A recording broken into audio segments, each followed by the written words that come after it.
Hi, everyone, and good morning to a pleasant morning in London. And welcome to the sixth edition of International Congress on Information and Communication Technology. I personally welcome you all on behalf of the whole organizing committee of the International Congress on ICT. This conference is being organized by Global Knowledge Research Foundation in support and collaboration with International Federation for Information Processing, Internet, as well as Springer as a publication partner. My talk and my the whole address to this gathering would be on behalf of the Global Knowledge Research Foundation as an organizing secretary of ICICT 2021, as well as the chair of IFEP Internet. And to begin formally with the agenda, uh, I think many of the participants have already joined, and I think there will be more who will be joining in the meantime. But to be on time is a very good thing, as Henry Ford says, and we are on time and we are starting with this. So here is my address to this whole gathering on this occasion of the inaugural session of 6th International Conference on ICT. We at Global Knowledge Research Foundation have been working for now more than 8 years to edge and prominent level organizational structures and activities globally. Over the span of the time, we have worked in various sectors towards research, IT, IP, agriculture, communications, systems, security, ICT, as well as various other sectors which are still unexplored. This helps us to support Sustainable Development Goals, SDGs. With experience and passionate environment at our offices, we have tried to involve more concepts in form of activities, thereafter reaching the connect and collaborate global forums. We focus on socio-economic transformations through information and communication technologies for wider area of participatory enterprise development. Jointly with our team, we have now connected more than 100,000 researchers, organized more than 100 technical activities, more than 10 delegation visits, and a lot more stakeholders from more than 120 countries across the globe. Our team, with a global vision and mantra, is always striving to bring new concepts that can change the thought process through innovative minds. We have acknowledged and recognized the efforts of more than 1,000 individuals and organizations in form of awards, recognition, and felicitations. We are keen to open for collaborations, open to talk, connect, and work on new ideas and concepts through different activities globally. This sixth edition of ICICT 2021 Congress marks a significant journey of our organization, and along with welcoming you to this edition, we are optimistic to reach new milestones together by making you all as a part of our journey. Once again, I welcome you all to this sixth edition of Information and Communication Technology Congress. Now, talking about the sixth edition of this conference, we have received an overwhelming support from more than 90 countries across the globe.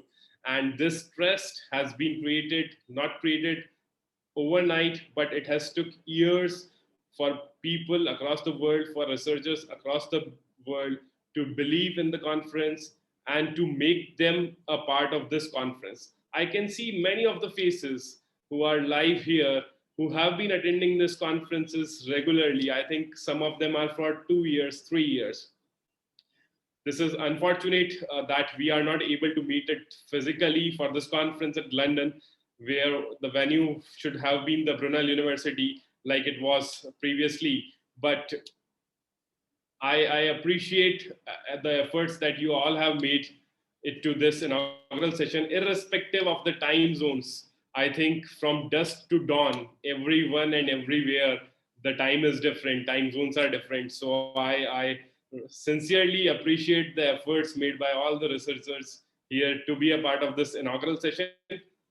Not only inaugural session, but apart from the whole procedure which you have been following throughout the process of this international congress, like by identifying a conference to submit a paper, then submitting a paper, then wait for the acknowledgement of that paper, then again wait for the decision of the paper, see the review comments, change your paper according to the review comments, and then again wait for the copy or consent to publish forms, sign in on that, see all the websites again and again, try to analyze the agenda, try to analyze different other research papers. This is a whole cycle time of around 5 to 6 months, which I appreciate that every one of you who is a part has given one in their own capacities. Further, I would like to acknowledge the committee efforts of ICICT 2021, which have been tremendous. And this year, it is an overwhelming response with more than around 1190, or you can say more than 1200 odd research papers coming out from 90 countries. And after a rigorous peer review process, as well as a decision making participation and registrations, we have finally have on board 350 different research papers from 90 countries, and they will be published in 4 different volumes of Springer AISC series. We have moved from small numbers to higher numbers, and this is increasing year after year. This is 6th edition, and we hope to get more in 7th edition. But as the numbers are moving, the responsibilities of us as organizers are increasing, because what to select, what not to select, how to peer review, the challenges have been discovered. Day by day new challenges are coming up for us, and day by day we are making our team more stronger, our committee more stronger to handle all those challenges. And I appreciate the efforts once again of all the authors for contributing, all the reviewers for reviewing the papers, because the the task which is being followed is a rigorous process, and it needs efforts, lots of efforts to review so much papers, and that too very much technically. Once again, thank you very much to all the authors. Now, my next part of the small part of the remaining address is due to the speakers and the session chairs who will be in next 2 days chairing up the sessions. There is a panel discussion for whom there are 4 speakers. Then there are 3 keynote speakers. There are few inaugural guests. I cannot name everyone, but once and over the time we are following the schedule, I will be naming everyone and I'll be introducing to you all. But my all my sincere greetings and my appreciations to every one of the speakers and chairs who will be sparing their valuable time in next 2 days for this 6th edition of the Congress.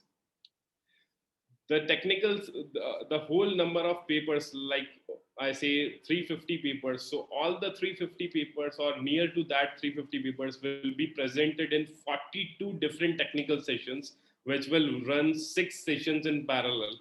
I think everyone has the schedule, their timings, their session things. If you feel anything which is not as per your requirement or as per your suitability, please drop a mail to us. We will be happy to support you in the best possible way regarding the timings and all. And with these words, again, from dusk to dawn, I wish everyone a very knowledgeful, very thoughtful Congress, and hope that you can interact with more and more participants. The chat board will always be remain open to interact with anyone you want to and everyone you want to.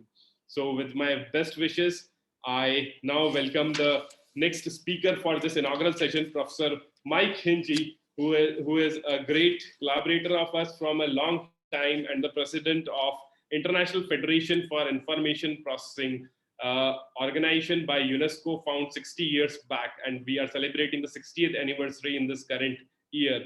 Professor Hinchey is also a professor of software engineering at University of Limerick, Ireland.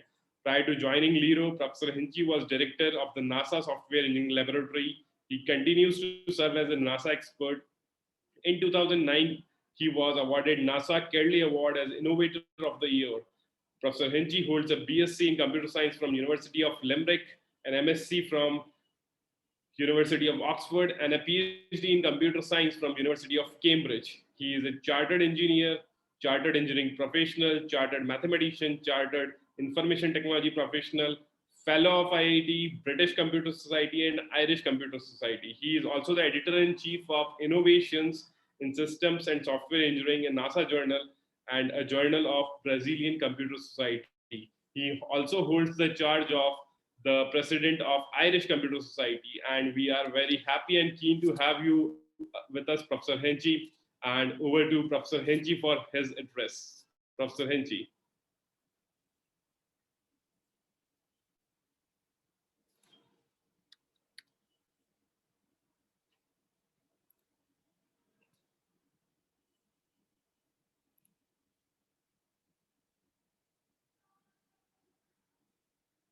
Professor Mike, are you able to hear me?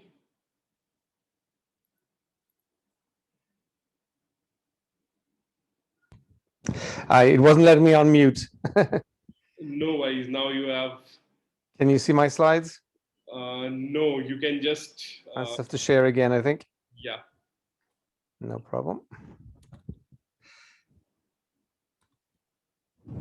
Yes, now we can. Okay, good. Thank you. Hello, everyone. Good morning, good afternoon, good evening, depending on where you are in the world.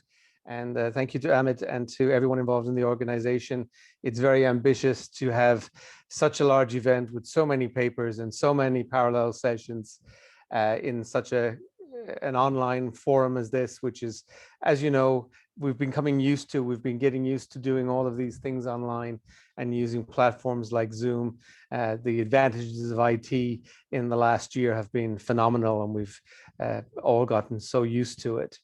And of course, in the past, we've been used to traveling and using all sorts of IT in various modes of transportation. I tell people I live 217 kilometers from Dublin Airport, and there is one set of traffic lights between my house and the airport. One of my colleagues is actively campaigning to get rid of traffic lights. He wants to see cars all talking to each other and to have much more intelligent transportation.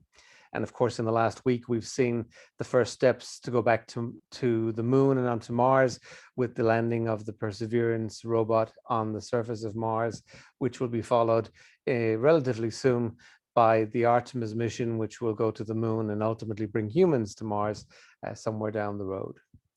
But we've been used to seeing ICT used in all forms of manufacturing. We already have Industry 4.0. We've seen power generation, telecommunications, and sadly, in the last year, we've seen IT used so much in healthcare and the treatment of patients and the diagnosis of patients. But what advantage it has brought to us. And we're used to using very simple devices like our cell phones that we have in our pockets and that we can use to do all sorts of communications.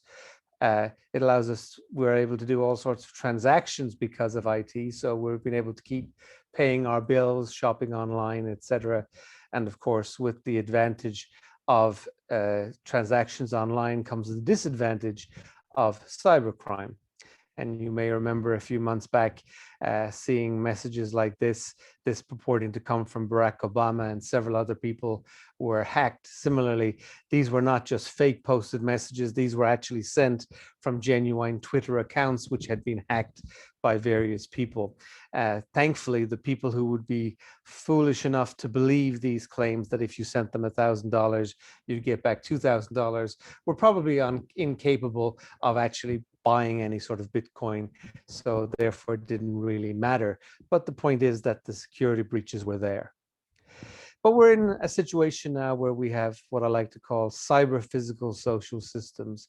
We're in a situation where we rely on software, which is the cyber aspect, to interact with the physical world in all sorts of ways.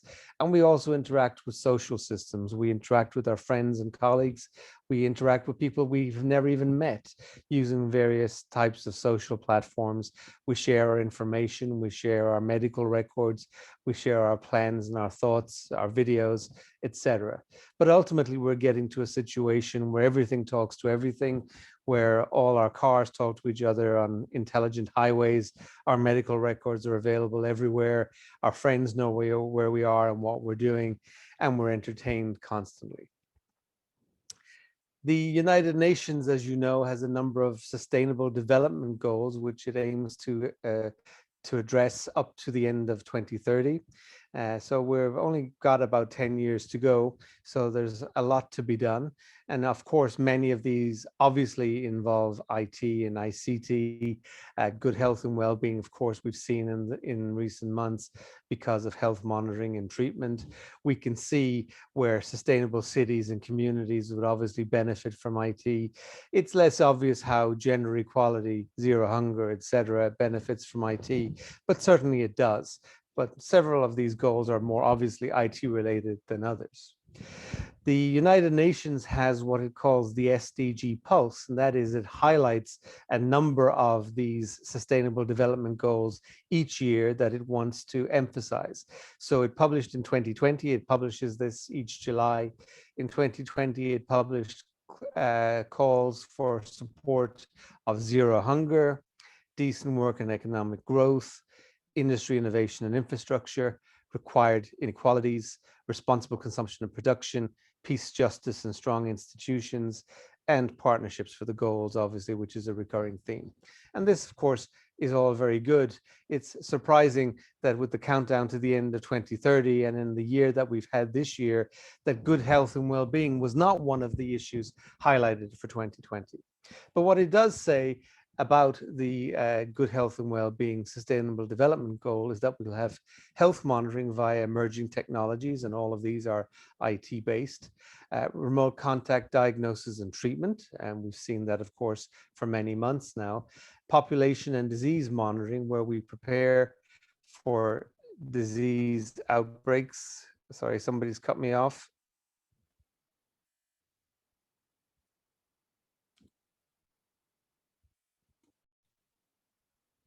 Hello.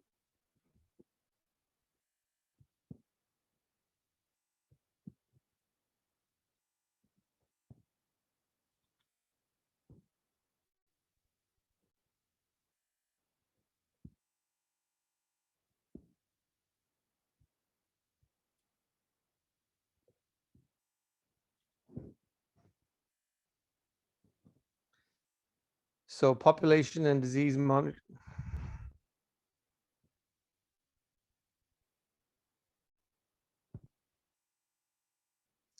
Ahmed, can you hear me? Yes, Mike, I can hear you. You can go ahead. So somebody keeps No, sharing I their have screen and cutting off. changed the settings, so you can go ahead. Okay. Can you still see my slides then?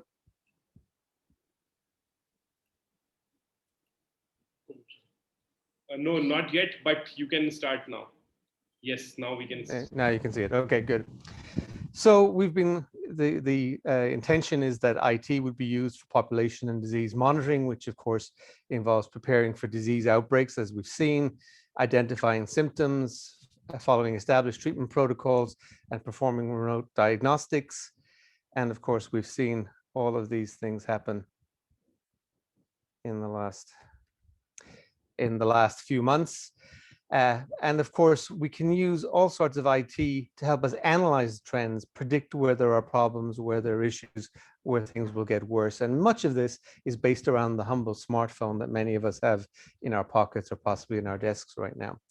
Unfortunately, not all of the testing and tracing systems have worked particularly well. And that has partly been a cause of concern for many people. And partly it's because the apps were not well developed and then they were not properly used. So here you see, for example, an item from the BBC News asking why England's tracking system just did not work. Here's an item from the Irish Times, which highlights that 23% of the population downloaded the app within 2 days. And that's why it was very widely used and very effective. In contrast to that, in France, the app that worked just fine was downloaded by only about 1.5 million out of 65 million potential users, and most of those deleted it again within 48 hours.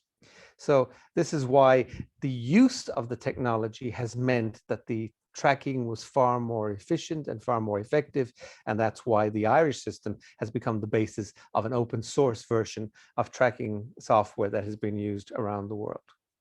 So we see that we're using the emphasis on sustainable development goals, but this year it's somewhat different in that the health and well-being needs to be emphasized. So again, remind you of the SDG Pulse and what that emphasizes as we go forward to 2030 and attempting to achieve the sustainable development goals. And if Amit will humor me for a minute, I'm going to play a very short video to tell you just a little bit about what IFIP does. Yes, Mike, go ahead, please. Okay.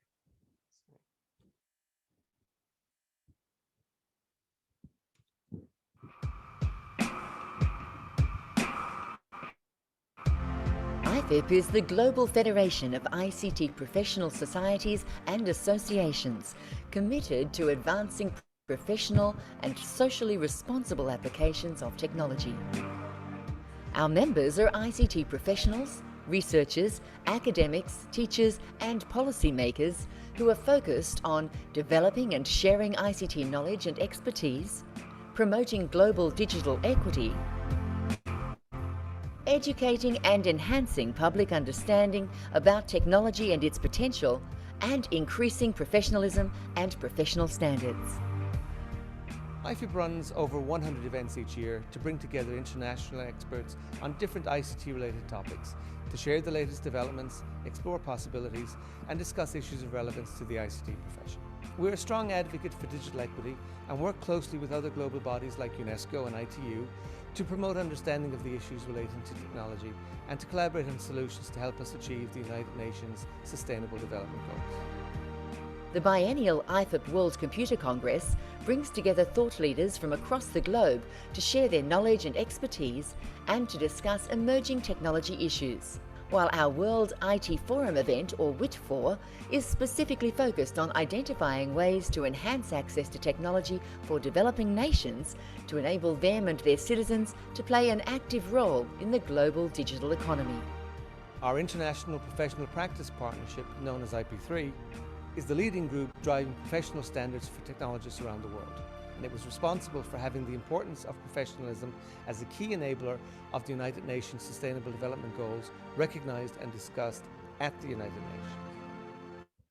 IFIP also seeks to raise awareness and understanding amongst the wider community about where technology is going, how it can enhance the quality of our lives, and how to ensure that all peoples have equal access and opportunity.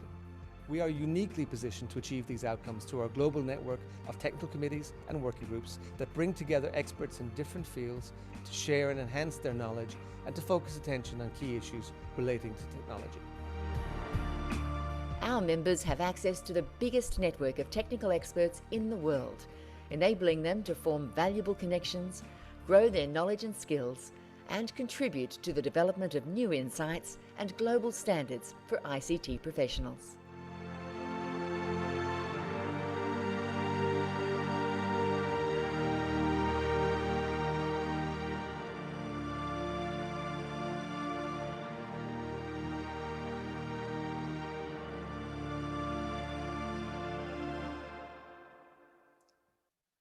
So thank you very much. Again, I wish you a very enjoyable event with so much going on and so much to take in.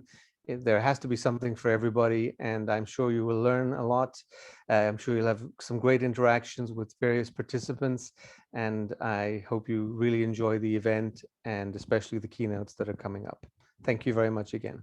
Thank you, Amit.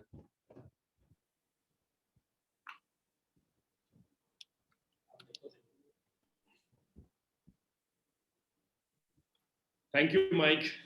And I hope that we at IFIP will definitely involve with more new activities, and we will overcome this current crisis soon and we'll meet physically. Thank you. Thank you for your wonderful presentation. And moving ahead, we have with us our next speaker, Professor Zhen Xiang from Middlesex University, London. He is also one of the editor as well as one of the keynote speakers of this conference. Dr. Yang obtained his DPhil in Applied Mathematics from University of Oxford. He then worked at Cambridge University and National Physical Laboratory, UK as a senior research scientist. He is currently teaching at Middlesex University, London, adjunct professor at Raikage University, Iceland, and guest professor at Xi'an Polytechnical University, China. He is elected as Bi-Fellow at Downing College, Cambridge University. He is also the IEEE CIS Chair for the Task Force for Business Intelligence and Knowledge Management, as well as Editor-in-Chief of International Journal of Mathematical Modeling and Numerical Optimization. He is a leading expert in the field of computational intelligence and author of several most successful swarm intelligence algorithms. Professor Yang is an author and editor of numerous books and a series editor of Nature-Inspired Computing by Springer. He is also on the list of highly cited researchers in the year 2016 and 17, according to Web of Science. We are proud to have you as one of the editors for this conference, Professor Yang, and we welcome you to this inaugural session. Over to you, Professor Yang. Thank you very much. Thank you for the kind introduction. Good morning or good afternoon, depends on where you live. It's really good to see you, even it's online. Thank you for attending this conference. As Amit introduced, this is the number 6 edition of this expanding conference series. We have received more than 1,000, actually 1,150 papers from more than 80 countries. After some rigorous peer review process, around 350 papers have been accepted to be presented in this conference and included in the proceeding in 4 volumes to be published by Springer. Unfortunately, many high-quality papers haven't been accepted due to the limited space or the different topic coverage. Even this, under this current uncertain time, even this conference is online, I think it's still make it a very enjoyable event for exchanging idea, collaboration, and friendship. On behalf of the editor of this proceeding, thank you for your contribution and the participation. Of course, even it's online, we hope you have a very enjoyable conference. It's really good to see many old friends online, also see many new friends online. Of course, over the next 2 days, we hope we can make more friends and enjoy more collaboration. Thank you. Thank you, Professor Yang. And I think there is a keynote address of Professor Yang down the line after the inaugural and the panel. So we will again see you at that time. Thank you, Professor Yang. Thank you. And moving ahead, we have our next editor and the invited guest with us, Professor Simon Sherratt from University of Reading. Professor Sherratt is Director of Staff Teaching Development, currently heading of Wireless and Computing Research, Editor-in-Chief of IEEE Transactions on Consumer Electronics. His research areas are definitely in form of consumer electronics, and he is particularly following the area of equalization, cable and wireless broadcast, digital communication layers 1 and associated DSP issues, adaptive signal processing and DSP architectures. We are also proud to have you as one of the editors for this ICICT Congress over the years, and thank you for all your support, Professor Simon. And we are really happy to hear from you, Professor Simon. I think, Professor Simon, you are mute, so you have to unmute.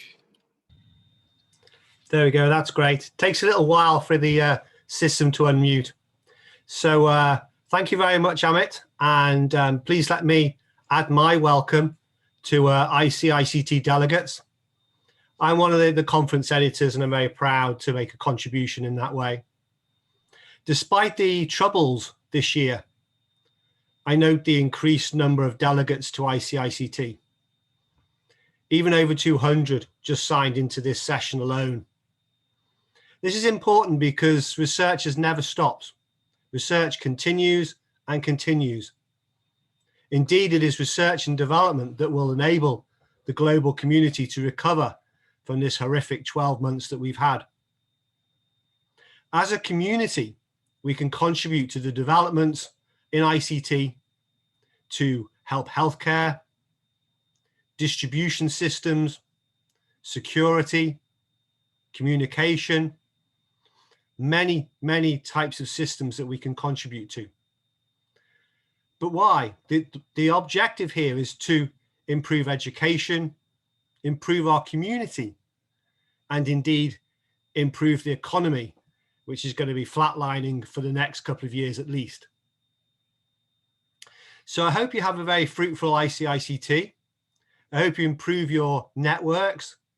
I hope you improve your connections, make new research contributors, make new friends, and use the information that you'll gather over today and tomorrow to improve your communities going forward.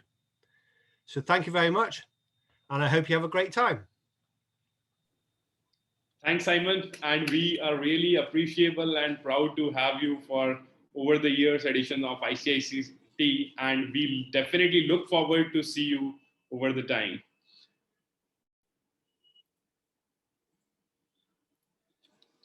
Okay, so moving ahead with this next slot of inaugural session, I would proudly welcome Mr. Anindya Bose, Senior Publishing Editor, Springer Nature, Germany. Mr. Bose is a part of global acquisition team at Springer Nature and responsible for acquisition of scientific content across the globe.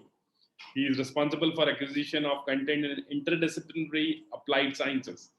Having a more than 26 years of industrial experience in marketing in different fields of publishing, Mr. Bose is a renowned speaker, having had given almost more than 150 invited talks on scientific writing and publishing ethics in reputed universities, international conferences, author workshops. He has also published some few of the books at secondary level in field of chemistry, which is his core area.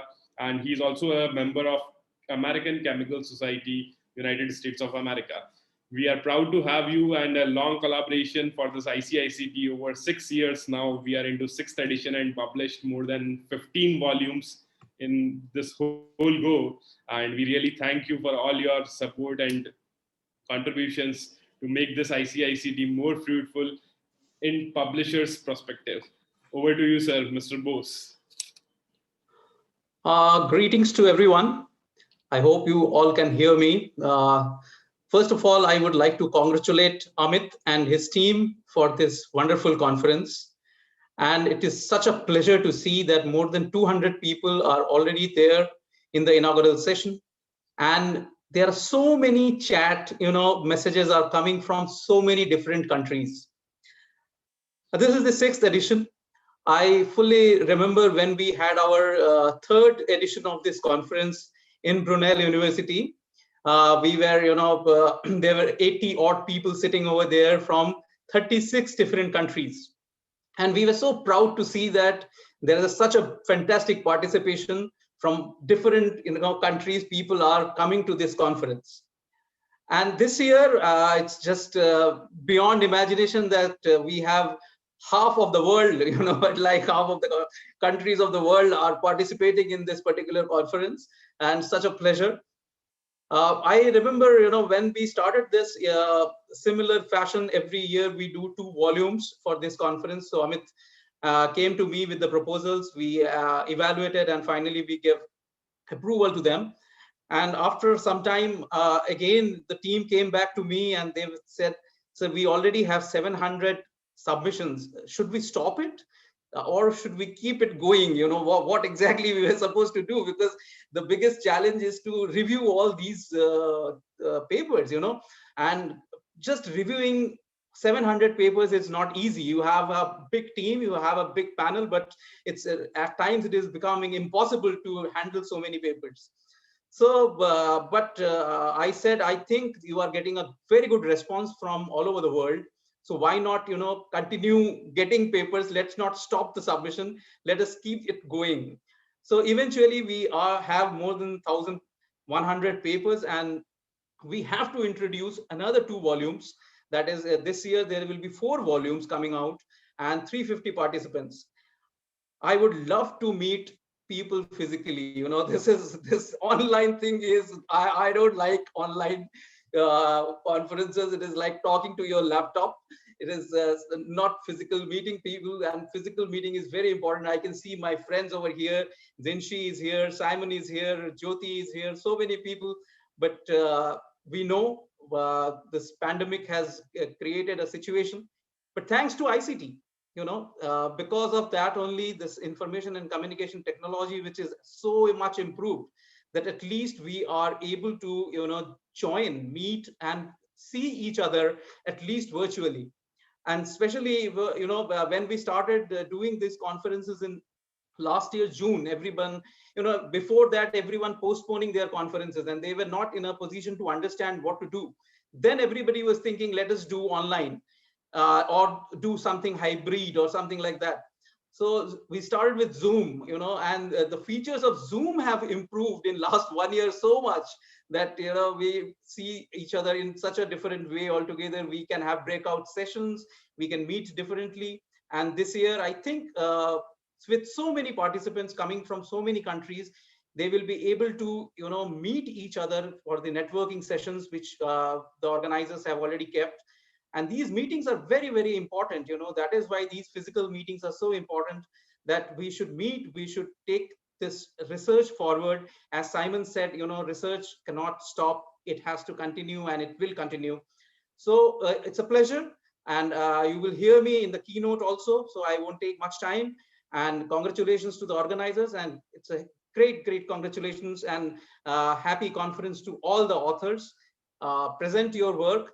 Enjoy the conference. Thank you so much. Thank you so much, Mr. Bose. And we are really proud to be associated with Springer for ICICT and various other initiatives. Thank you. And we will look forward to hear your keynote down the line.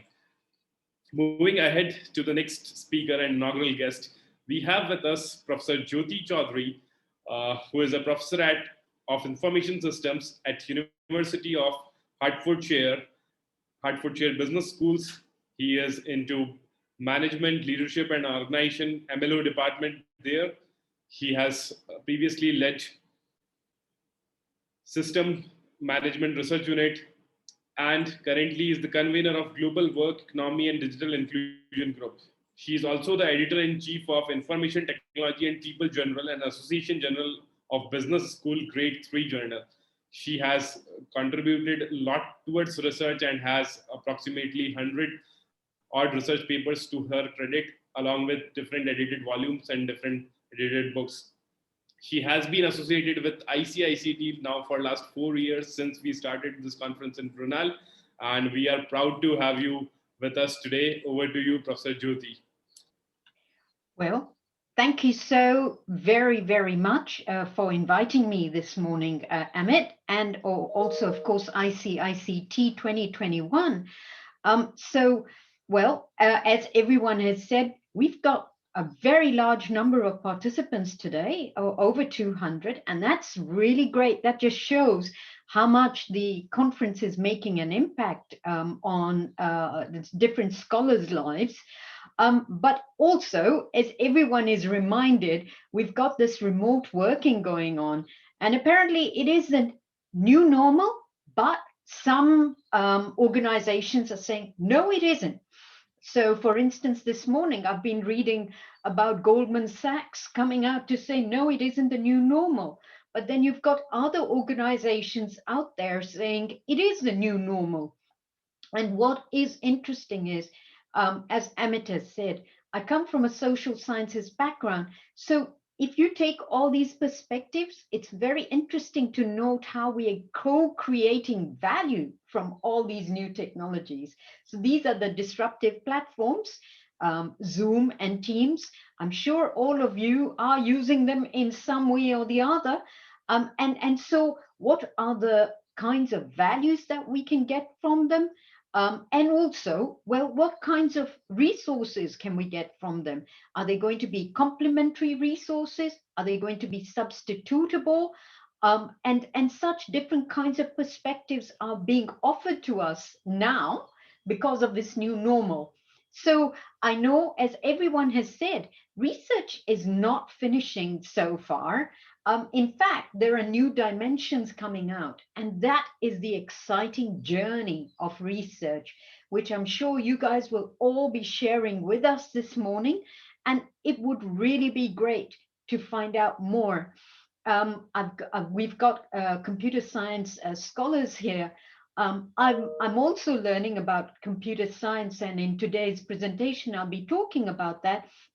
So now, as a social scientist, I'm now finding there are ways of speaking with people like Professor Rator over there, and then there's a Professor Day and such. Now I do understand what they're talking about. And so really, these are exciting times, and I think it's going to be a wonderful journey ahead. Yes, we do have restrictions at the moment, but hopefully with the vaccine, which is coming around, we might have things changing a bit. So, well, I do hope everyone is going to enjoy this conference. I know I am, because, well, now I am understanding different things, and it would be great to find out more from your different areas and share it with everyone at this conference. Thank you so very much for inviting me, Amit, and the committee. And well, I do hope everyone's going to have a great conference. Thank you and have a good day. Thank you, Professor Jyoti, and we really appreciate your efforts, and I would look forward to hear from you in the keynote. And as you rightly said, that learning is always a process. So we are continuing learning from these conferences and these activities. Thank you very much. And moving ahead towards the next speaker and our guest, Professor Sean Holmes from Brunel University, London. Dr. Sean is Vice Dean International for College of Business, Arts and Social Sciences and teaches in the Film and Television Studies program. He graduated from Durham University with a degree of modern history. He went to complete an MA in American history at Bowling Green State University, Ohio, and a PhD in American history at New York University. In recent years, the focus of his research has shifted from American entertainment industry to British film and television industries. He has collaborated with Andrew Dawson and BECTU History Project on a number of oral history initiatives and is presently working on a project on laboratory workers, a group of technicians whose skills have been rendered largely obsolete to digital tech. We are again proud to have you for over the last 2 years for this ICICT to inaugurate this. And we are again proud to have you for this 6th edition of ICICT 2021, Professor Shom. But before you start speaking, I just want to ask you to just open up, just announce the souvenir to be open so that I can just open up the copy of souvenir. So you can just say a message that to inaugurate the souvenir of the conference. So I will just share the copy of souvenir and we can just. Okay. Yeah. So you can just inaugurate the conference and the souvenir open so that I can just share a copy of the souvenir. I don't have that immediately to hand. I will share it. I'll share it. Okay. I will share it. Okay. So you need me to share. Sorry. No worries, Professor. You can go ahead. I'll share it just after your talk. No Okay, worries. thank you very much, and sorry for demonstrating my incompetence with technology. Good morning to those of you who are joining today's session from the UK and points westward. Good evening or good afternoon to colleagues who are joining it from points eastward. My name is Sean Holmes, and I'm the Vice Dean International for the College of Business, Arts and Social Sciences at Brunel University, London. It's a very great pleasure to be here for the opening session of the 6th International Congress on Information and Computer Technologies. A year ago, almost to the day, I took to the podium in the hospitality suite on Brunel's beautiful campus in West London to welcome delegates to the 5th ICICT. I'm sure that many of you were there. I asked my audience to spare a thought for colleagues in China and elsewhere in East Asia who'd been unable to join us that morning because of travel restrictions that had been imposed to stop the spread of a novel coronavirus, which at that time didn't even have a name. I expressed confidence that the pandemic would soon be contained and that we could look forward to greeting our absent friends in a year's time. At the end of the session, I felt rather pleased with myself, and I was flattered when delegates came up to me during the coffee break to tell me how inspiring my speech was. Like so many other people, I was complacent. I still believed that coronavirus was something that was happening to other people in faraway countries. I could not have been more wrong. Less than a month later, the virus had a name, COVID-19, and the UK, like so many other countries around the world, was in lockdown. I've only been back to campus twice since then. My sense is that each of us has experienced their own personal pandemic, and that no two people's experience is quite the same. For me, the biggest challenge has been balancing my professional commitments with my commitments as a father to a little girl who turned 2 years old in December. And my experience of the pandemic has been filtered through the prism of parenthood. In significant ways, this has been very positive. In the early months, I spent hours walking through the English countryside with my daughters strapped to my chest. I learned to see the world through her eyes and to take joy in small things. A woodland glade filled with bluebells, a butterfly alighting on a spring flower, a heart carved into the bark of an ancient beech tree. But as the months have gone by, I've become increasingly aware of the shadow that COVID has cast across her childhood. It worries me that she's growing up in a world where other people have to be kept at a distance rather than embraced, and where a playground is a potential source of infection rather than an opportunity for fun. It broke my heart the other day when I saw her cleaning her teddy bear's paws with pretend hand sanitizer. But I still have hope for the future, and much of my hope is invested in events like this one. COVID has entirely transformed the world of academia. As researchers, as other people have commented, we're no longer able to crisscross the globe attending international conferences. As teachers, we're delivering our programs online to students we may not see in person for months. It's a challenge, but with challenges come great opportunities. As academics, we've had to find new ways of doing things, new ways of interacting.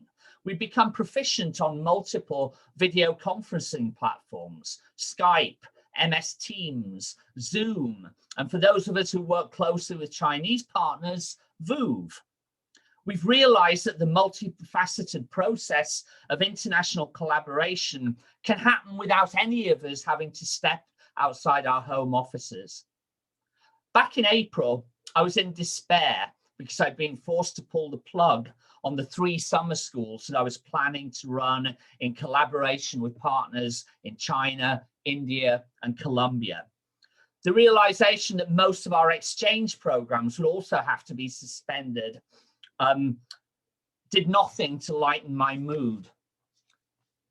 I felt like all the time and effort I'd invested over the previous 4 years in increasing rates of outward mobility amongst Brunel students had been in vain. To a degree, however, my pessimism was very much misplaced. The pandemic has compelled us to rethink how we define student mobility and to find new ways of offering our students international experiences and developing the skills they need in order to function as global citizens. In November and December, 30 students from my college here at Brunel participated in a virtual mobility, an interdisciplinary program on Colombian culture and society delivered online by the Universidad del Rosario in Bogota. Demand amongst our students far outstripped the number of places available, and their feedback on the experience was overwhelmingly positive. I think there are important lessons to be learned here in terms of what is attractive and accessible to our students. And as with this virtual mobility initiative, I see the 6th ICICT as a demonstration of what is possible.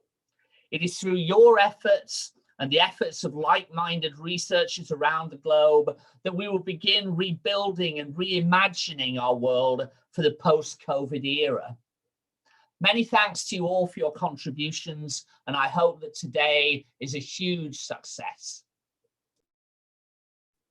Thank you, Professor Shone, and we really missed coming to Brunel this year for the 6th edition, but hopefully we will definitely be there for the 7th edition of the conference, and we will have again all of the people from Brunel. I think Monomita was there and all her colleagues and everyone from Brunel.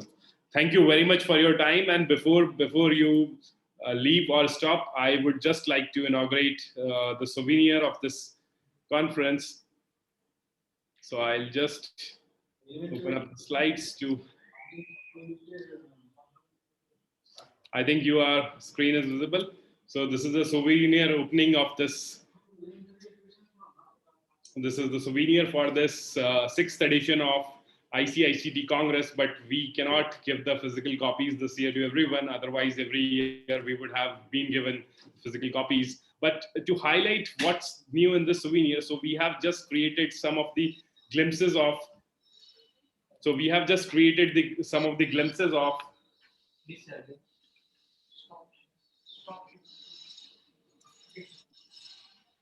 I think screen was not visible, so I will be just sharing it again. Now it's visible? Yes. Okay. So I have to again open up this. Sorry, this was the inauguration, but I think this we missed due to the screen share. And so this is the front page of the souvenir. And then we have highlighted few of the slides this year in the souvenir over the past history of this, or the journey of this ICICT Congress, right from 2015, 2016, then 17, unfortunately, we missed organizing this conference, then 18 at Brunel, 19 at Brunel, 20 at Brunel, and now 21 again was scheduled at Brunel, but we have to move it digitally through Zoom. And apart from the 6 editions, the number of things which have increased, the number of contributors which have increased. So in 2015 to 2021, we have now increased the total number of associated authors from 1,381 to 2,349. And in overall, this conference has associated more than 10,000 odd researchers over the time in last 6 years. And we thank you for all the efforts by all the team members, including everyone. So this was a few highlights which I wanted to personally share before we end this talk of Professor Shone. So Professor Shone, thank you very much once again for sparing your valuable time, and I look forward to see you for the next edition, that is the 7th edition for ICICT 2021. And moving ahead, we have with us the 3rd editor of this Congress, Dr. Nilanjan De, who is an associate professor at JIS University, India. He is an adjunct professor at Toc Doc Thang University, Vietnam, also a visiting fellow at University of Reading. He has co-authored and edited more than around 150 odd volumes of books in different publishers.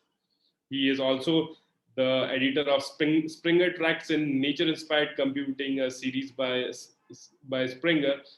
And he has many problem-solving, intelligent signal processing and data analysis algorithms, as well as mechanisms to his credit. And we are proud to have you as one of the 3rd editors of this conference, Dr. Nilanjan De. And over to you for your vote of appreciation address, Dr. De. A very good afternoon to everyone, all the participants, the editors, the keynote speakers, session chairs, and everyone. It's a long journey, 6 years completed. This year, we are coming with a more number of volumes, 1,000 plus submissions, and it's a huge process of review. The pain have taken the organizers, and 90 countries participation. It's a huge task. So I want to give thanks to all the organizing committee members, the TPC members, chairs, and definitely the editors and everyone. And I hope everyone will be actively present in this conference, though it is in virtual mode. Hopefully next year we'll again meet in Brunel. I don't know, maybe, possibly. So thank you. Thanks, everyone. Amit, please continue. Thank you very much, Dr. Nilanjan. So he was the third editor of ICICT Congress. And to just make all of you know that I am the fourth editor of this ICICT Congress, and we are working so hard in creating this conference program, technical program, then sessions, then inviting people. And we look forward to your support throughout the coming years as well. Now it's time for a conference group digital photograph. So I request every one of you to turn on your cameras so that we can just capture, not physically, but digitally, but this is the way we can. So I request everyone before we move ahead towards the panel to light up their screen so that we can have their photographs and we can capture it. I request everyone to just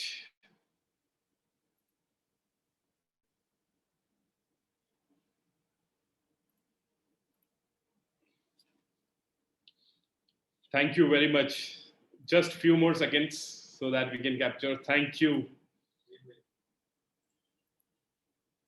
I think 10 more seconds.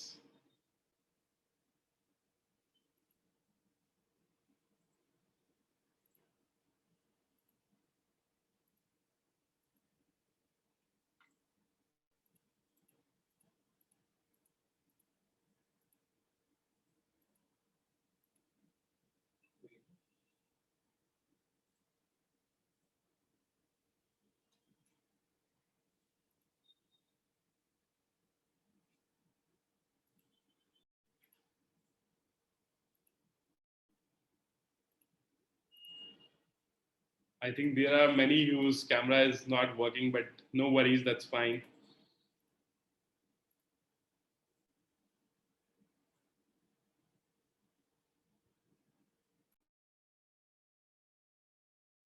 So thank you very much, and thank you for your patient listening during the inaugural session.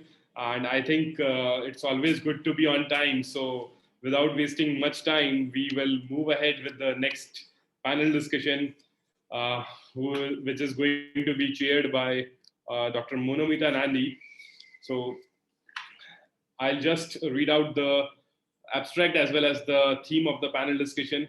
So the theme of the panel discussion is recent technological advancement and the changing corporate culture. The abstract is the recent pandemic posed many challenges to the corporate around the world. Technological advancement played an important role in overcoming many problems faced by corporate, especially when a large portion of working force started working from home to address the health crisis. However, the transition to the technology-based new normal started raising various questions about ethical practices, corporate governance framework, data protection, impact on climate, etc. In the mentioned panel, the experts will discuss about some of the serious challenges that corporate are facing, and as a consequence, we can see slow socio-economic development. The panel members will suggest few of the ways which are forward to this discussions. So for the panel, I invite Dr. Monomita Nandi, who is Associate Professor in Accounting and Finance, Director of Internationalization and Exchange Coordinator, Brunel Business School, Brunel University, London, UK. Dr. Francis Deep, Senior Lecturer in Financial Law, Brunel Law School, Brunel University, London. Professor Suman Lodh, who is a Senior Lecturer in Finance from Middlesex Business School, Middlesex University, London, as well as Professor Stelios, Senior Lecturer in Corporate and Financial Law, Brunel Law School, Brunel University. So I invite all the panel members to open up this panel and request Dr. Monomita to just take it over the panel. I think you have to unmute Dr. Monomita. Okay, thank you. Okay. We were added as participants, so just now we got the access. Yeah, it's okay. I think other colleagues can also have the unmute option. Yes. Yeah. Okay. So thank you, Amit. It's really nice to see you all here again. And I'm very happy on behalf of Brunel University London to welcome all the participants for this sixth edition of ICICT. And as Amit mentioned, that this panel, we thought that how we can incorporate different aspects of technology and what we are doing in practice in our higher educations here. And Brunel Middlesex University. All of us are playing an important role to work with all the government agencies, and we are working with future generation definitely. So we are trying to help our future generation to learn more about what to do, how to cope with this new trend in the market. So this panel is all about the recent technological advancement and the changing corporate culture. So how the corporate are coping with these changes and what type of challenges they are facing. So as we all knew that this recent pandemic posed many challenges to this corporate world, and technological advancement though played an important role in overcoming some of the problems, but along with that it brought in new types of challenges or new problems for us. And especially when a large portion of the working force started working from home because of this health crisis, that was a big challenge. And then it was a challenge for the corporate how to deal with this whole new lot of like the new way of working from home and how they can continue their work. And it's not possible to do all the work from home, so there were other challenges. Then if people were, if you think around last year this time, so we were not sure that we are whether we are going to get a vaccine or not. So it was very risky to go to workplace and do certain works which cannot be done from home. Then how the corporate were adopting the new technologies and how they were helping their workforce to continue their work. But however, this transition to the technology-based new normal started raising various questions about ethical practices. That when you are doing everything online, to what extent you are protecting the data, personal data, how you are using personal information to grow up your business. So there were lots of discussion around media around these ethical practices. And then definitely how we need to change our existing corporate governance framework. And then also the other point that we cannot forget, that is the sustainability issues. So how we were dealing with sustainability issues, like if we all are working from home, we are using the energy a lot. So what are the other ways of thinking that how the corporate can help to overcome this type of problem? So in the mention in this panel, we will ask the experts to highlight on certain aspects. So as we mentioned that, let me first introduce myself properly. So I'm Monomita. I'm the Associate Professor in Accounting and Finance and Director of Internationalization and Exchange Coordinator at Brunel Business School, Brunel University, London. So I work with my colleagues from other universities, and also we do lots of interdisciplinary research. So I thought it would be a good idea if we can come together from accounting, finance, law, and then discuss certain issues. So my other colleague is Dr. Francesco. He is the senior lecturer in financial law in Brunel Law School. Then Dr. Suman Lod, he is a senior lecturer in finance in Middlesex University, London. And Dr. Stelios, who is also a senior lecturer in corporate and financial law in Brunel Law School. So without further delay, what I'm going to do, I will request my colleagues to introduce themselves properly, and then I will request them to answer certain questions. I prepared certain questions for them because I knew that they are working in those areas, and which is highly linked with the theme of the conference. So I would first request Dr. Francesco to unmute his microphone and then introduce himself, and then I will ask him the question. Over to you, Francesco. Thank you, Moromita. Good morning or good afternoon. My name is Francesco De Pascalis, and I am a lawyer and an academic with expertise in banking and finance. I work at Brunel Law School, Brunel University, London, as a senior lecturer in financial law research in financial regulation, financial technology, and banking regulation. Thank you. Thank you, Francesco. So I think you work a lot around fintech and the fintech credit firms. So do you think that the fintech credit firms can help the corporate to overcome certain uncertainties related to the recent pandemic, like how they can deal with how they are dealing with the recent pandemic and how they are helping the corporate world to continue their activities, and what is the role played by fintech around that? They are helping indeed, in my view. However, some clarifications are needed. Fintech credit is the word used to indicate all the credit activities mediated through web-based platforms outside the mainstream channels.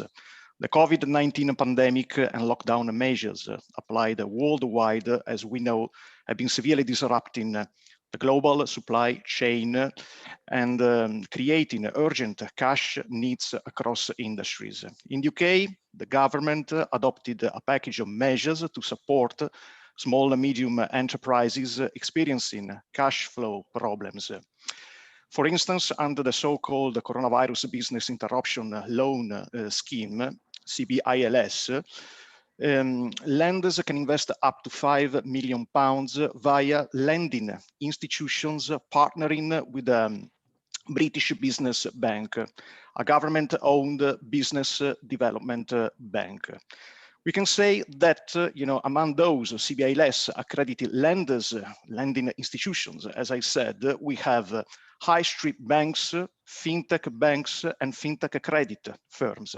Through their advanced technology and fast loan application process, fintech credit firms can or could show efficiency and capture those small, medium enterprises which are eligible for CBILS loans, but perhaps not yet served or slowly served by high street banks. However, we can say that also, like other businesses, fintech credit firms are affected by the pandemic. At the very beginning, they had to face the panic of lenders asking for their loans to be sold on secondary markets because they were fearing a huge wave of borrowers default.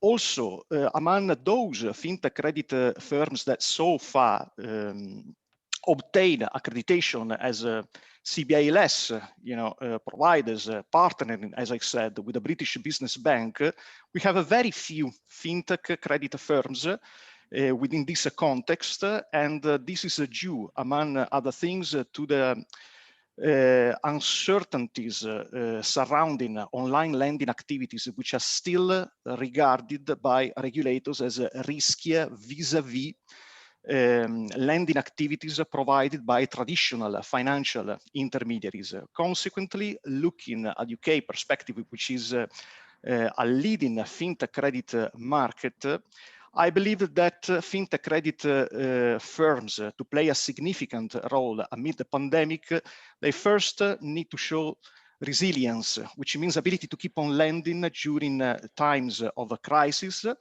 Secondly, the role of those fintech credit firms involved as a CBILS providers, partnering, as I said, with the British Business Bank, can provide the basis for gaining more regulatory trust, I think, and consolidate themselves as a valid alternatives to the mainstream rather than simply, alternative finance. As I said, they're involved, they're helping, but of course, unquestionably, the COVID-19 pandemic is a crucial test for them as well. Thank you.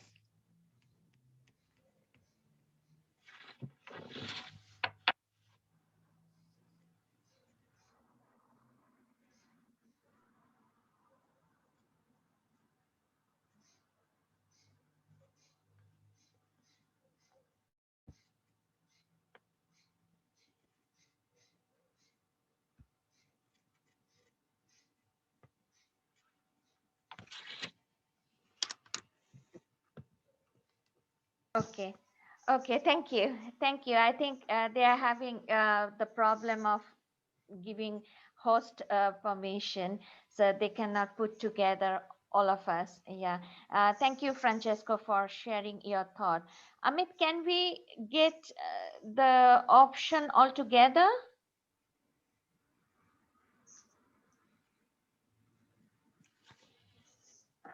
I will give rights to you.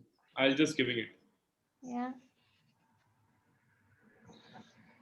Yeah, I think once Amit is trying to finalize this, and I would request my colleague, because I requested for questions in the chat. So I think think all of you are unmute right now. okay.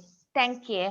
So I think there is a question for Francesco. So we will pick up the questions at the end. So once we finish our talk, but thank you for your question. We will definitely try to address them at the end of our session.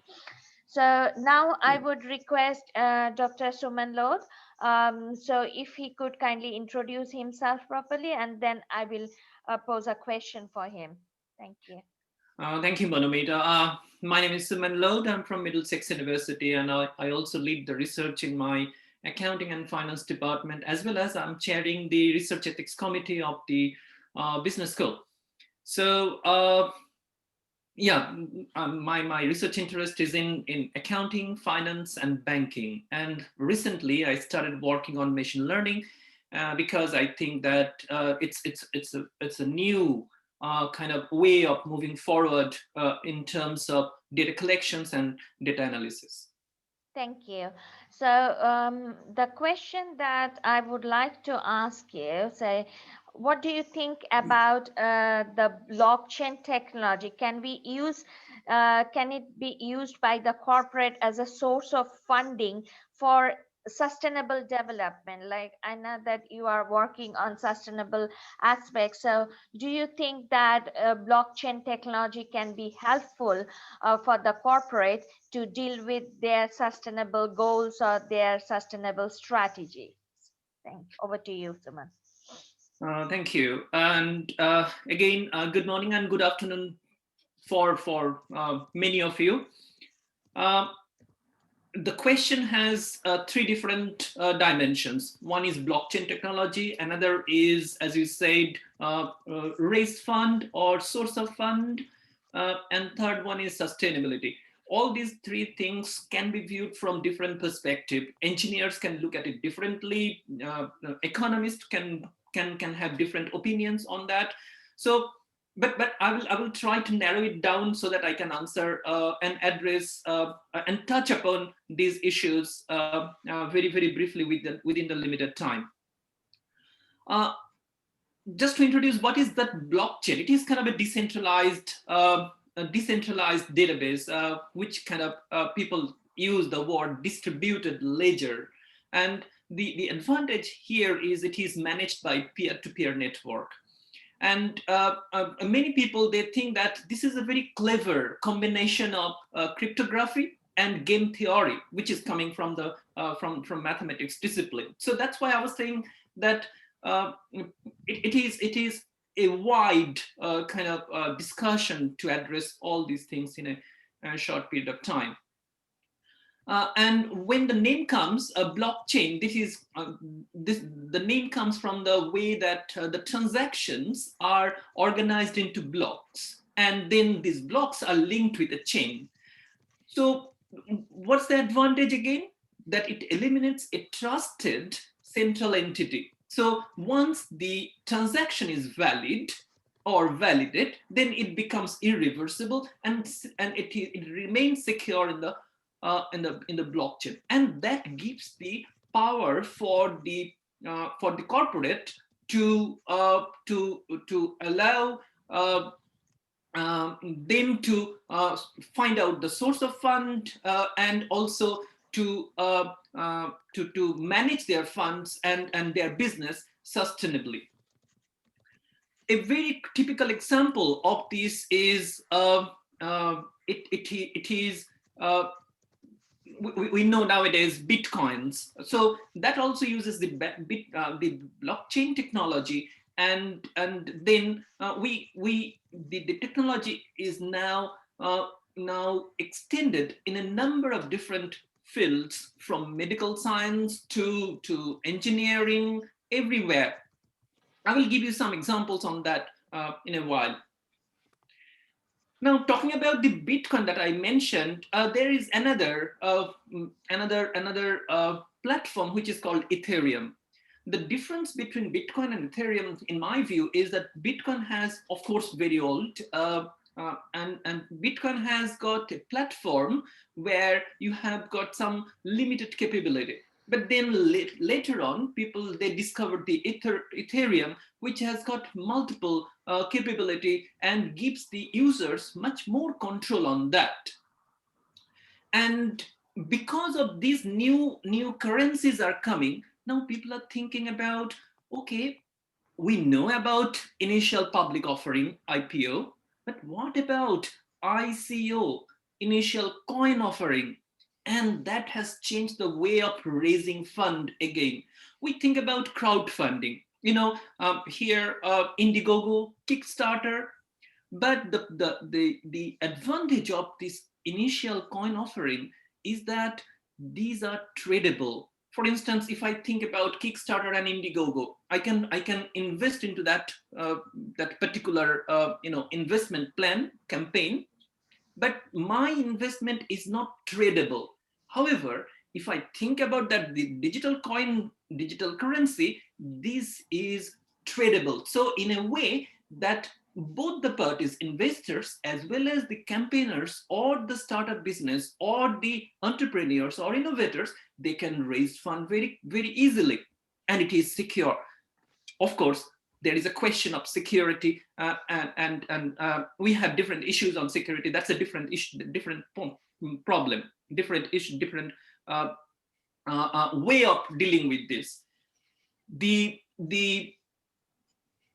advantage, again, coming back to this initial coin offering or blockchain technology, is that, as I mentioned, there is no middleman intermediaries required. That means we can skip the venture capitalists or investment bankers. So, as I said, that Ethereum, and nowadays Ethereum is governed by ERC20, which is kind of a smart contract, and because of that smart contract, it becomes much more popular and gives the benefit.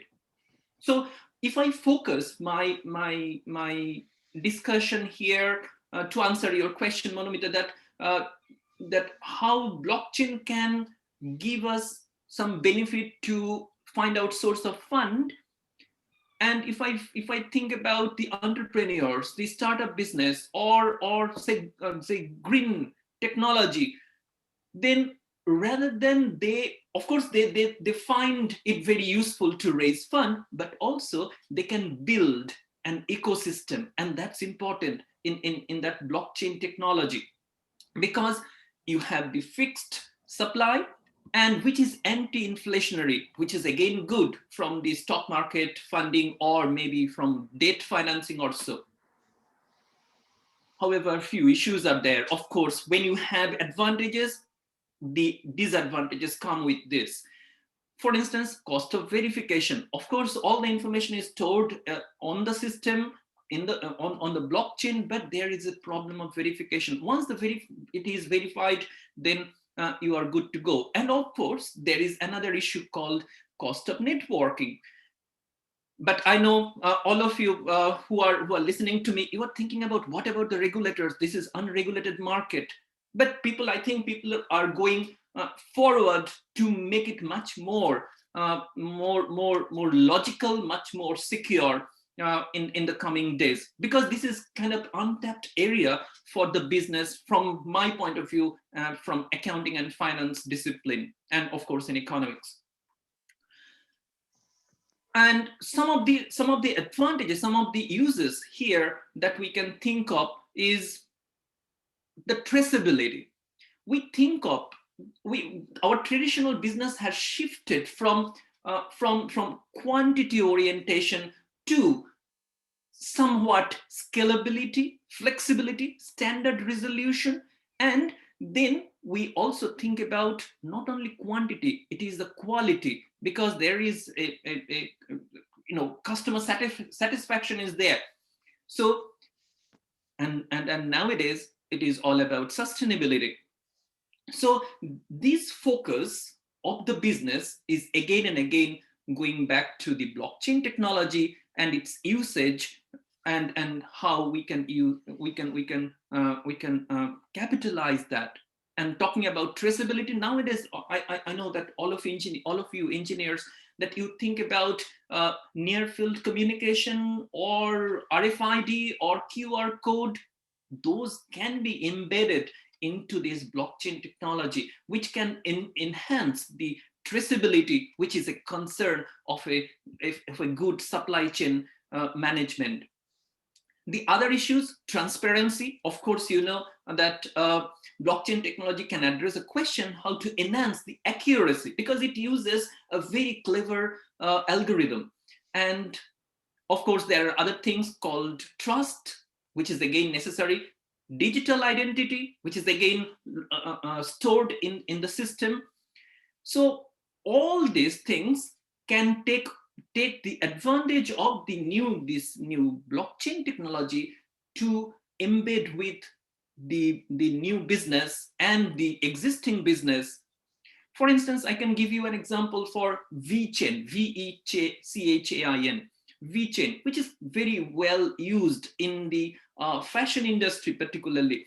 And this VeChain is using all the information through NFC and cryptography, and it can eliminate the fraudulent attack and anti-counterfeiting.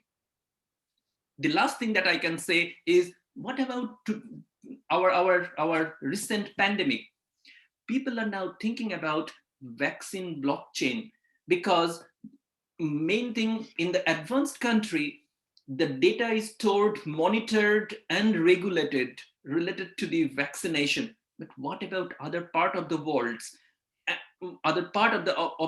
where you have a number of issues of maintaining a database? So I think the health science, the medical science, has a very good way to move forward with blockchain technology.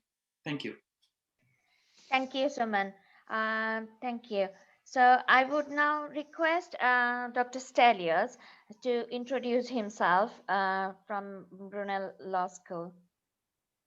Hello, thank you, Monomita, and good to see all of you here. Good morning and good afternoon. I'm Dr. Stelios Andreatakis. I'm a senior lecturer in corporate and financial law in Brunel Law School. I'm also the director of postgraduate studies and the deputy director of the Center of Law, Economics and Finance.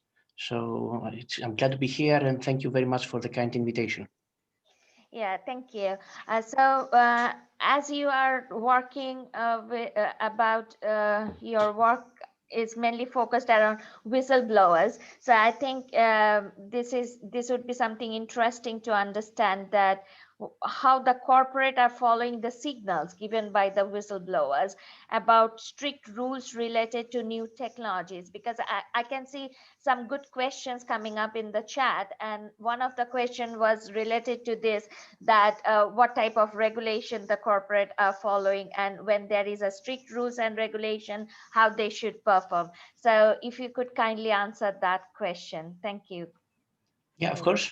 Whistleblowing in general and whistleblower protection is a topic that has attracted a lot of attention recently. When we try to link it with technology, there are two different levels. The first level is that whistleblowers are using technology in order to expose scandals and corruption and mismanagement in their corporation. And they do that because they want to keep their anonymity and to protect themselves, because unfortunately there are many instances of mistreatment, blacklisting and harassment of people who have blown the whistle against their employers. And despite the fact that what they say is true and accurate, they have become victimized and they have lost their jobs, and they have been suffering all different types of retaliation. So they are using technology for encryption in order to keep their anonymity. A good example to share that you have heard is the Panama Papers, this huge leak about companies and individuals using tax havens around the world to hide their income. And it's interesting that even so many years later, we still don't know who is the person who did the leak, because according to what he or she said, he did it for protecting the market and for the world to know. Another example that you all have heard about is Edward Snowden, who revealed very worrying information about the US and the UK government. And now he lives in exile in Russia because of this whistleblowing. And again, his name became popular, known when he wanted, so that there is some legitimacy in the news that he shared and the information that he gave, so that the world to know. So these are two big examples of whistleblowers using technology in order to get the necessary protection that the law, unfortunately, doesn't give them. So the first issue that I want to say in response to your question is that a lot of companies can use blockchain and modern technologies in order to help their employees raise concerns, either for anonymity reasons and also for getting the right protection until the proper investigation takes place. So it's not only for anonymity, it's also to give the company and the officials the time and the space to do the research, check the allegations, and make an informed decision about the person who is responsible for whatever the disclosure is about. The second level about this question is about technology in general and how companies can use technology and collaborate with whistleblowers. The problem with whistleblower protection is that many countries have legislation. Now the European Union has a directive on whistleblower protection. So every member state will have legislation by the end of 2021. And the UK is one of the countries that has legislation about whistleblower protection since 1986, one of the first legislations around the world. The issue is what happens in the books and what happens in reality. And I have a lot of different stories to share about whistleblowers who have suffered than about whistleblowers who have been praised or rewarded or get some recognition for doing the right thing. So the first issue has to do with the culture. Maybe it's a human nature, maybe it's the corporate culture in general, but most of the times when someone is telling something negative about us, about ourselves or about our corporation, the first, the instinct is to take a step back and try to retaliate, try to attack back. The issue is that when a whistleblower discloses something about the company, it's better that this happens internally so that the company has time to deal with it and sort it out before it goes to the media. Now with the technology, and we live in the era of the internet, I flick my fingers now and everybody knows around the world instantly. So it's very important for the companies to create this culture of openness that every employee can speak up and say something, and then there will be a certain procedure to be followed by the ethics officer, by the compliance officer, by the relevant committee. And then this will be dealt internally. Because then if we create the culture that the whistleblowers, they don't feel safe to speak up, and they feel that the only way to go is through the media and the websites, then this can be a boomerang for the companies, because the share price will go down. And then at the end of the day, to be a bit more informal, nobody wants their dirty clothes up on the internet and on the media, because they don't want to, or they cannot protect their own employees. So technology can offer very important tools in this process. So it's not only for employees to protect themselves, but also for the company to protect itself. And companies traditionally have been using hotlines where people can make a phone call and say what they have to say, but also they can do it more institutionalized through having a clear policy about using social media or any other technology that the company has, and send a message from the top, so the tone from high up, that they are open to listen, and they are open to deal with anything that happens in the company effectively and without victimizing anyone. And another issue is that a whistleblower is an employee of the company. So people who are inside the company know better. And maybe it can be unfair for a CEO of a multinational corporation to know what happens in every branch, in every department of that company around the world. I remember when I was doing my doctoral thesis on the scandal of Enron, I remember Kenneth Lay, the CEO, was on the cover of the Time magazine with his hands up, saying that I didn't know. Okay, of course he knew, but the point was that sometimes these people cannot know because they have to deal with many other issues. And whistleblowing can be an accountability and transparency mechanism from corporate governance point of view, to help the company be sustainable and being ethical and send the right message to its investors that things go wrong, bad things happen, but we are dealing with it.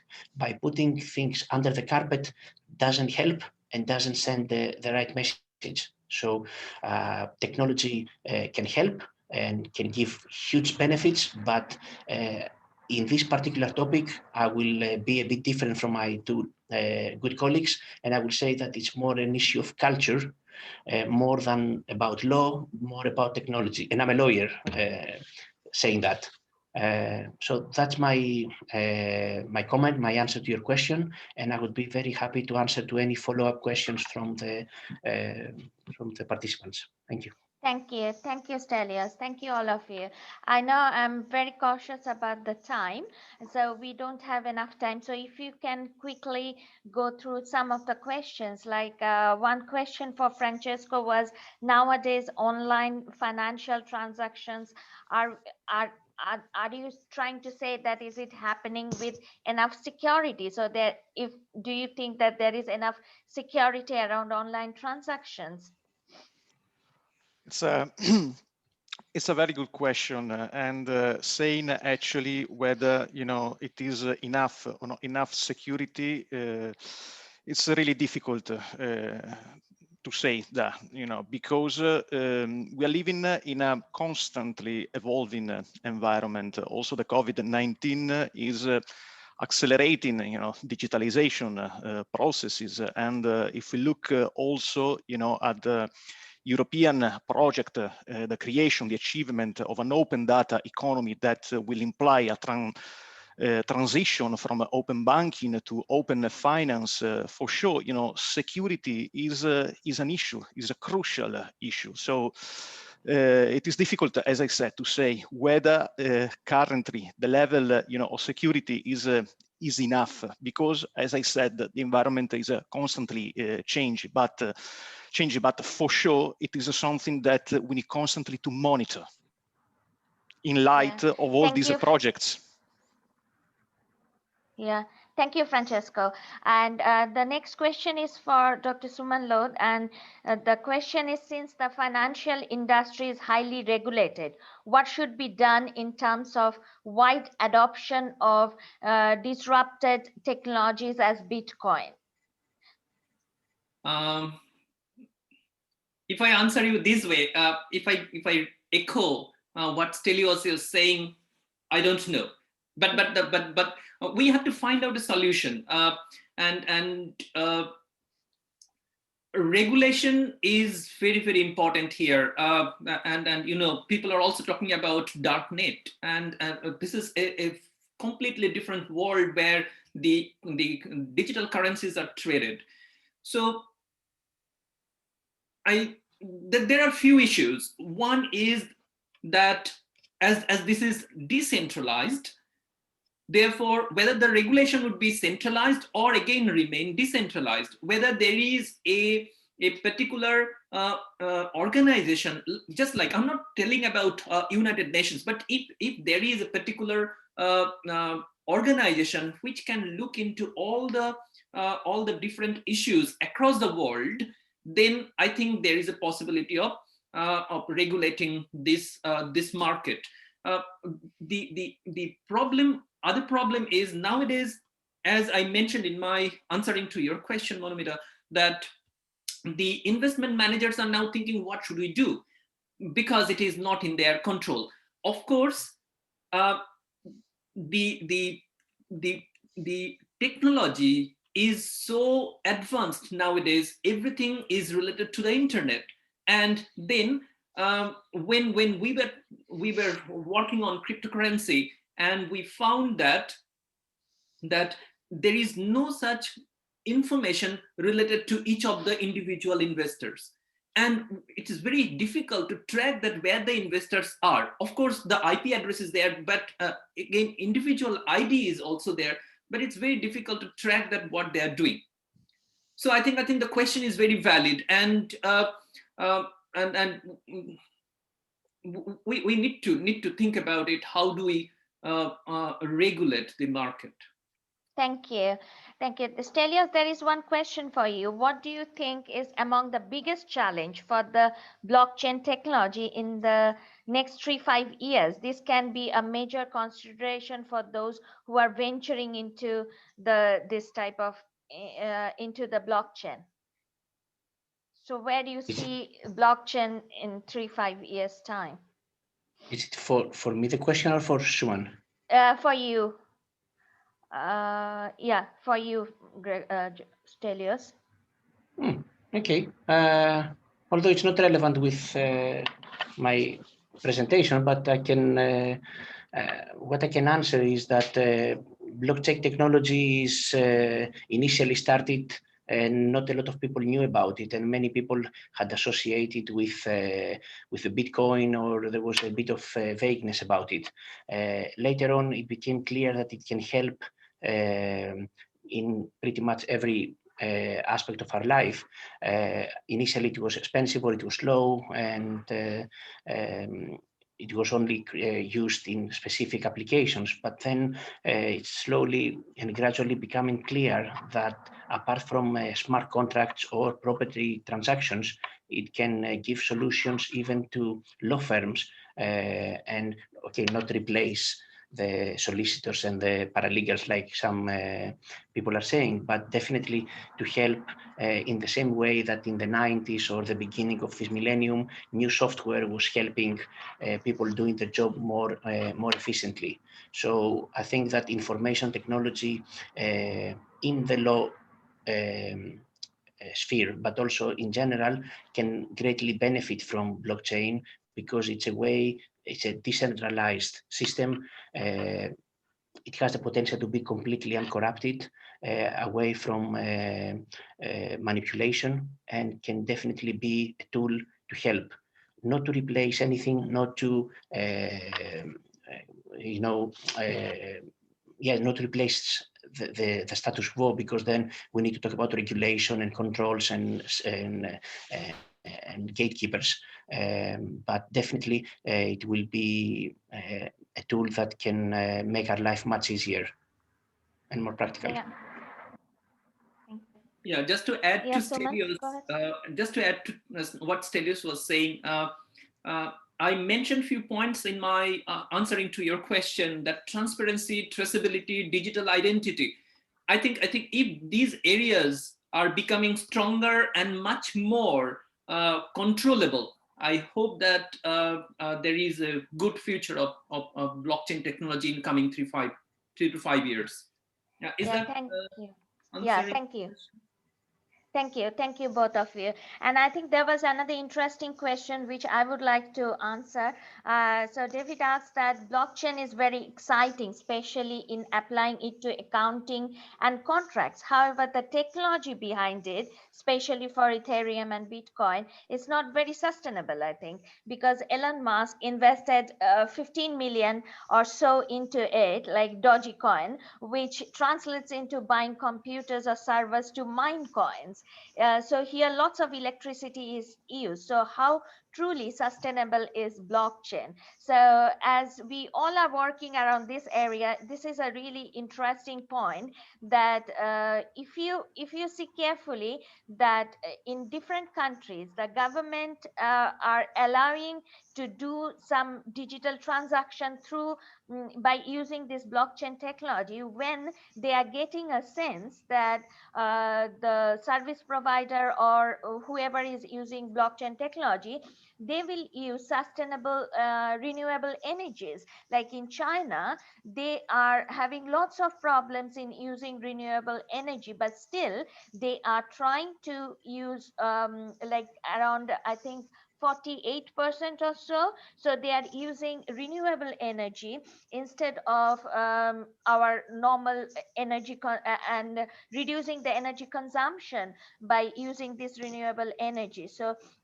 when the government is sure that okay, the companies can deal with renewable energy, and that could create a competition among the people who are making money by using these big technologies, the recent technologies.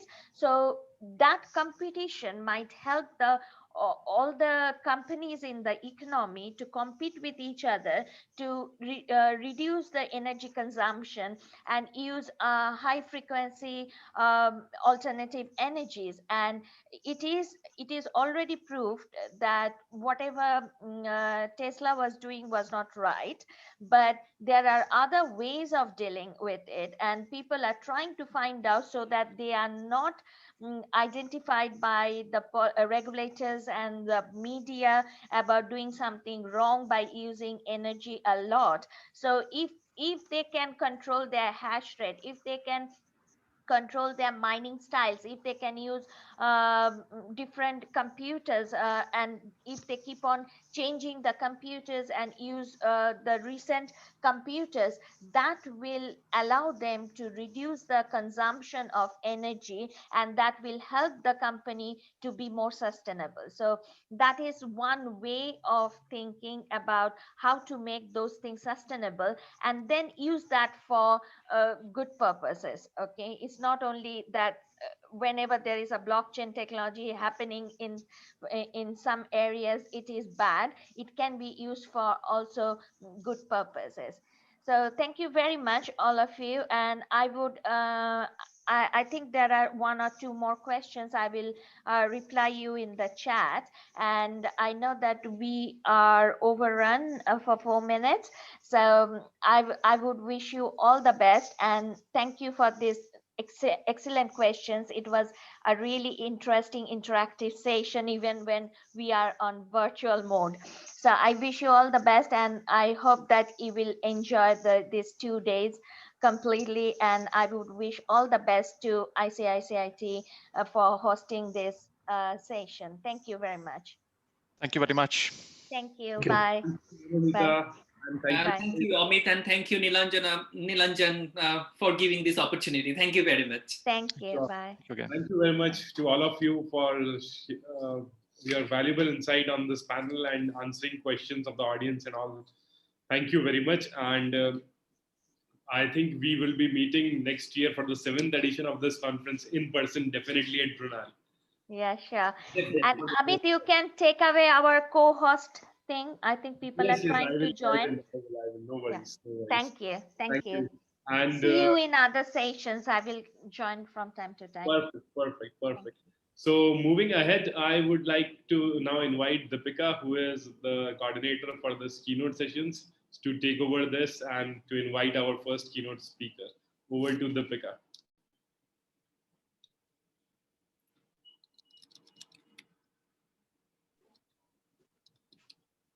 I think Deepika is... No worries, I will definitely invite. So, starting with the keynote presentations, we have with us again Mr. Anando Bose, who is senior publishing editor, Springer Nature from Germany.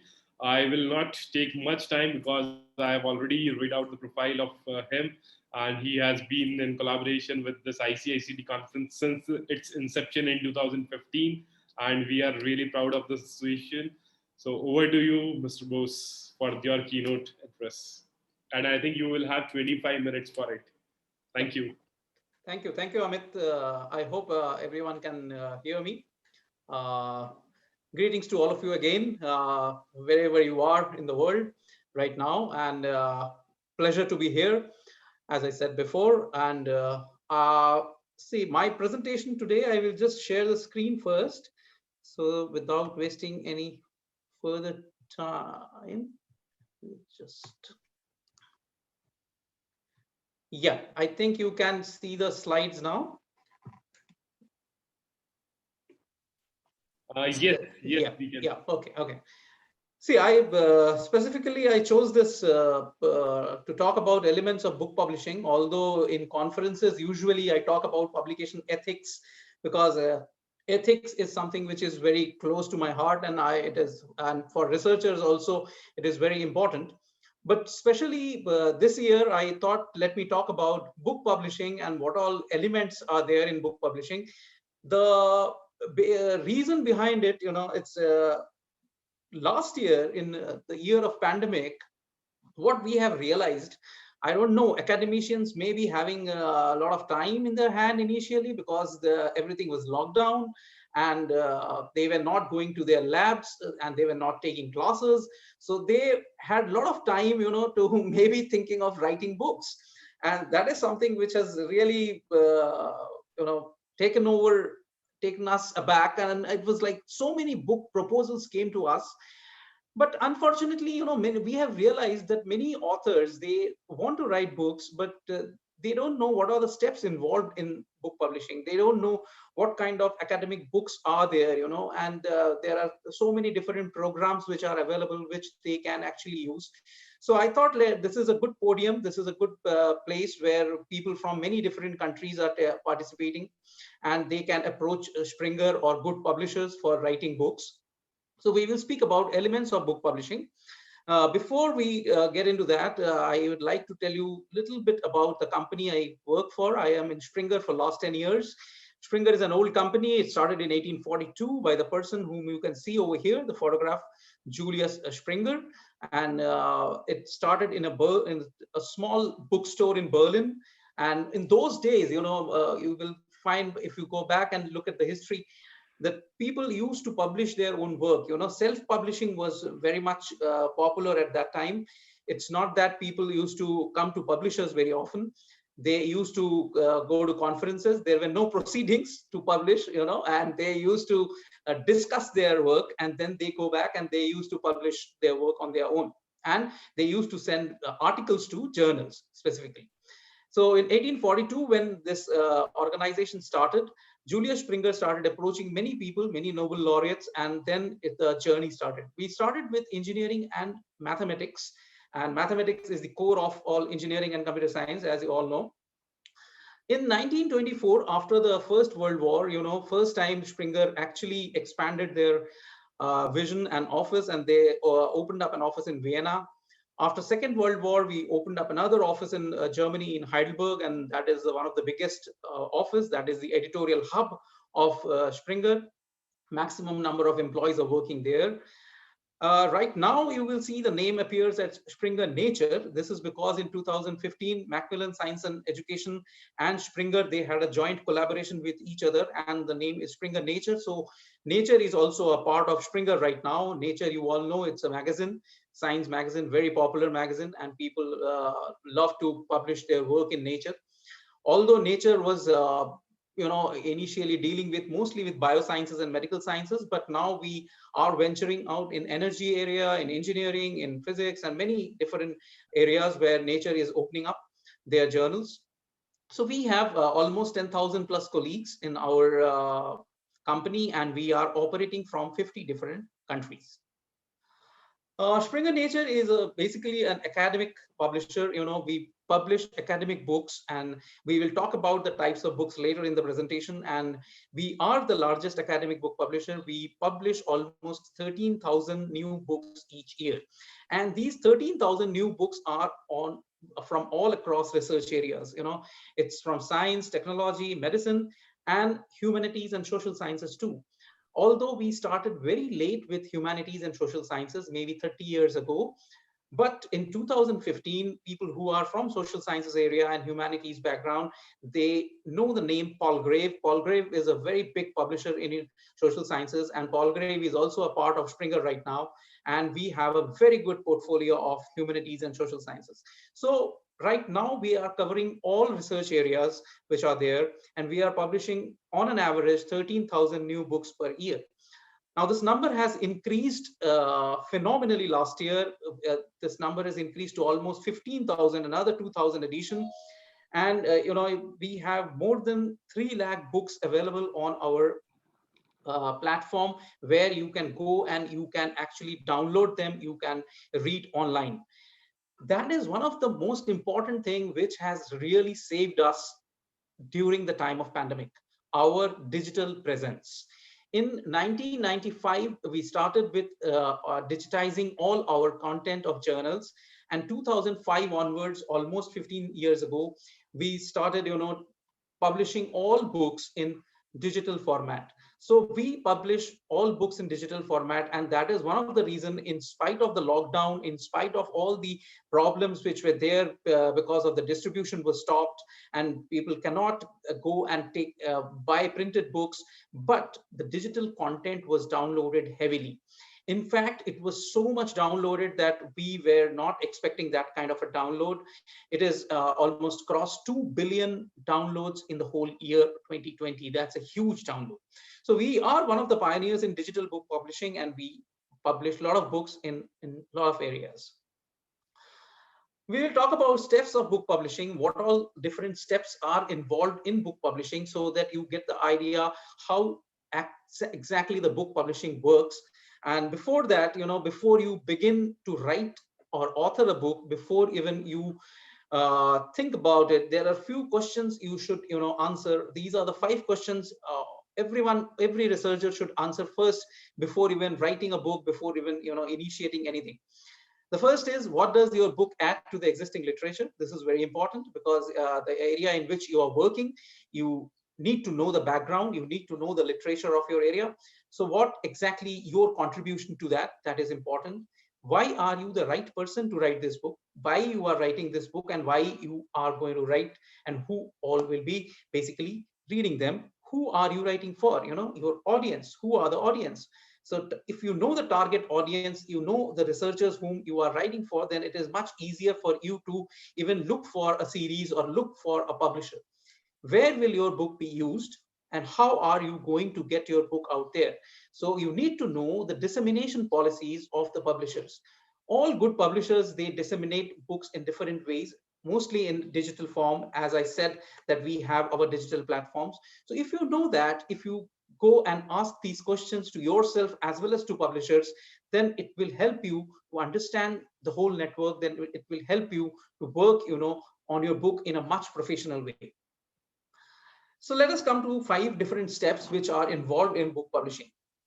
The first step, it all starts with an idea. I always say this, anything which is there starts with an idea. idea is something which comes to your mind and immediately it vanishes also. Idea is something which is like a light bulb. It switches on and switches off quickly. So if you are having a good idea, then you should write it down immediately. It is always better to jot down, write down the ideas. If you have a good idea, then you can write something new for the future readers. But if you have a unique idea actually helps you to fill the gap in current literature. I always give this example, of artificial intelligence. Now, artificial intelligence started very, very recently. People are talking about AI so much, although many things are just automation, they are not even artificial intelligence, but still every field, every discipline is talking about artificial intelligence. But artificial intelligence started in 1960s. That means you have a literature of 60 years which is available for this particular topic. So if you have a unique idea or you are working on some unique ideas or unique research programs, then definitely you can fill those gaps in literature. So it all starts with an idea. Second step is basically how you formalize this idea into a proposal, because you need to create something, a content which a publisher or a person can see, a person can analyze. Then only it will be possible for you to share your idea. So how you will formalize this idea into a proposal? There are a couple of things which you have to create and share with the publisher. First is your CV. CV is like your list of publications, that is very important. Your biodata, what all publications you are doing, which all areas you are working in. Then it is synopsis of the book. Synopsis of the book is very, very important. You need to understand one thing here. See, as a publisher, we receive many, many book proposals every day. But unfortunately, most of the proposals, the synopsis of the book is not correctly written. People write synopsis of the subject when we ask them to write synopsis of the book. This is a very common case because, suppose we talk about a book like Applications of Machine Learning.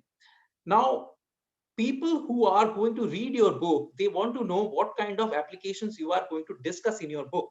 So you have to write that as synopsis of the book.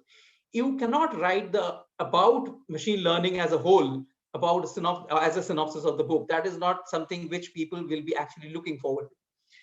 Then it is table of contents. Table of contents is basically the structure of the book, the way you are structuring it, the way you are creating the chapters, the way you are basically synchronizing your work. So that is very important. The detailed structure of the book helps the reviewers, helps the publishers to understand the work well. Then it is sample chapters. Sample chapters are the chapters which you are basically writing for the proposed book. Many times I have seen people, they send old chapters written for other books or something they have published with other publishers as sample chapters. We are not basically looking for old chapters or published chapters. We are looking for chapters which you are intent to publish in this proposed book. So these are the 4 things which are important things for creating of the proposal. That is your biodata, synopsis of the book, table of contents, which is the structure of the book, and sample chapters. Once you have all these things, then you send them to the publisher. That is the 3rd step of book publishing. When we receive, as a publisher, we receive this, the first thing is proposal evaluation. The evaluation is done by the editors or the desk editors who are basically receiving those proposals. Then they work on them and then they basically have a checklist with them. They see all the aspects, all the elements are present, are there in the proposal or not. The ones which I just mentioned, When we see, okay, the proposal is fine, everything is there, then we send it to the next step, that is peer reviewing. Peer reviewing is basically reviewing the work by the experts, by people who are working in your discipline. They look at the work, they give their revision or they give their feedback, and then accordingly you get those feedbacks about your work. If it's a positive thing, if there is go ahead from the reviewers and editorial board, then we accept the proposal and we go for a formal contracting. Once the contract is done, then we go for author packages. We send author package to the authors.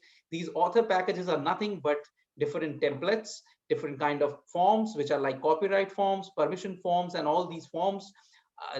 These details you need for creation of your manuscript. So you use the template, you use the forms and all, and you create the manuscript according to the template which is provided to you. So from evaluation to finalization of the manuscript is the third step. When your manuscript is ready, usually in the fourth stage, you send this manuscript. Now, manuscript are nowadays, all the manuscripts are in the digital form, either they in the doc form or in the LaTeX form, whatever format you want to adapt, you can write in that. But they are no more in written form, because handwritten form is an old form people don't accept anymore. So once you send the manuscript to the publisher in the digital form, then the first step is analysis of that manuscript. How we analyze it, there are three things which we do to the manuscript. First thing, we check the plagiarism. That means similarity of the work with previously published work. Second is we check the ethical aspects. We check the ethics, like whether you have used any photograph, whether you have used anything which is like you have not taken permission or something like that. So, and third thing is, there's a team sitting behind, there's a backend team which reads your work, and they see, they do a cursory glance of the work, and they try to see what kind of a language you have used in your book. So there are three checks which are done. Once this is cleared, then we send it to the production team. Now, production team immediately, they create an XML file out of this manuscript. XML file, because the book, when we say it is getting published, the published form is not only the printed form, it is in digital form. Digital form are like, you have different kind of gadgets to read a book. You can use iPad, you can use Kindle, you can use a smartphone, but all these different gadgets, they usually read different kind of formats. Like for iPad, we have to format it in the form which is called EPUB. For Kindle, it is like PRC. So we have to create an XML file, and from this XML file, we create different formats. So the book is simultaneously published in printed form as well as in the digital form. This is the fourth stage of publishing. Then we come to the final stage of publishing, which is the fifth stage, where your work is published. It's in the form of a book, and it needs to be shared with the audience, with the readers, which is very, very important. Now you can see some websites written on this particular slide. You can see that springer.com is written. Springer.com is a dedicated, website where you will find dedicated pages of your, or home pages of your book. When you actually write a book with Springer, you have a dedicated home page, and this home page gives a lot of sales information to the audience, to the readers, to the viewers of these pages. Second is like Springer Link. Springer Link is a content platform. Content platform means where the content is available, the book is available. So 10,000 plus institutions are member of this Springer Link. So it is disseminated in such a way that Springer Link actually, disseminates to different institutions who are subscribing or who are purchasing your book. And books are usually in Springer, they are, sold in ebook packages. Then there is distribution through third parties. Not only on Springer Link, we have third parties like Amazon, we have iTunes, we have Barnes and Nobles, we have Flipkart in India. So these are all different third parties. They do the distribution. Then there is a backend team, which is the author support team. They work very hard to create covers, flyers, and especially the newsletters. And the newsletters are something which travels to the exhibitions, which is basically circulated or distributed among the readers who are basically associated with that discipline. They receive the information about the book through these newsletters and flyers. So this is the way we disseminate. So these are the basic 5 steps involved in book publishing. It starts with an idea, then it goes to the proposal, from proposal to the manuscript, from manuscript to the book, and finally the book gets disseminated to the whole world. As I said that we work in academic book publishing, let me tell you about the types of books and services which we basically deal with. The first type of book is, I think you all know, that is a research monograph. Research monograph is a scholarly book on a single subject or a group of related subjects written by authors or a group of authors. It is something which is basically talking about a particular topic and as a whole. Second type of book is edited volume. Edited volumes are contributed volumes. There's a basic difference between monograph and edited volume. In monographs, you can have group of authors, but all of them are authored. In edited volume, these are like invited works. A group of editors or it can be a single editor also, he or she, they invite contributors to give their work. They send invites, personal invites, so that people can contribute. And the book is always organized thematically. Now, there is a trend which we have seen in last 1 year or last 2-3 years, that all young scholars, they want to publish edited volumes. I would actually emphasize this point here and tell everyone, see, if you are a young research scholar, if you are a young faculty and you are doing your research, please write monographs. Don't go for edited volumes. Edited volumes are basically for people who are really experienced people, who have the authority to edit someone else's work, who understand this work well. So senior people who are in the industry, they should concentrate, they should focus on writing edited volumes. They should invite people for book chapters, edit them, and then finally bring out this edited volume. Then there are proceedings. Proceedings are like, collection of academic papers, like you have submitted your work for this particular Congress. And in this Congress, your work has been reviewed, finally selected. And this collection of work, which will be Springer will bring out as a book. This type of book are called proceedings. Then we have professional books. Professional books are written by people who are in industry, and they are always in the form of manuals, guides, or data compendium. And these books are, although they are written by professionals, but highly used by academic people. Then there are textbooks. Textbooks very well. Textbooks are course books, and they are a manual instruction are there. It's based on syllabus. They are used in schools, colleges, and universities. Although Springer, they never say they are textbook publishers themselves. We always say we are research publishers, but we do publish a lot of textbooks in the tune of something around 500 textbooks. And last year, 2020, we made many textbooks freely available for people because, of pandemic, it was very difficult for people to go and buy textbooks, so they were freely available. Reference work is a single or multi-volume work. It is like encyclopedia, where wide range of topics are included, from very basic to the very advanced level, from primary to the tertiary level of work. They are collected and this is more of like a dynamic kind of a work, where continuous updations are there. So we have major reference works in Springer, which works on a live platform. So the works gets edited often, and we have these kind of encyclopedias which are very useful. But there is another type of book which is called handbooks. Handbooks are also reference work, but very specialized reference work. They are usually single volume, and they are talking about, it's a complete compilation talking about the whole subject, general principles, functional relationships, everything. And these handbooks are used by many researchers globally, and we have very handful of handbooks only. We have around 40-45 handbooks in different subject areas, and these handbooks are very popular. Then there is a book called Springer Brief. This is a book which Springer started in 2010-2011, and in last 10 years we have actually published many briefs, and I will just quickly tell you about this particular type of book. This is a compact volume. It is like 55 to 125 typeset pages, very small book.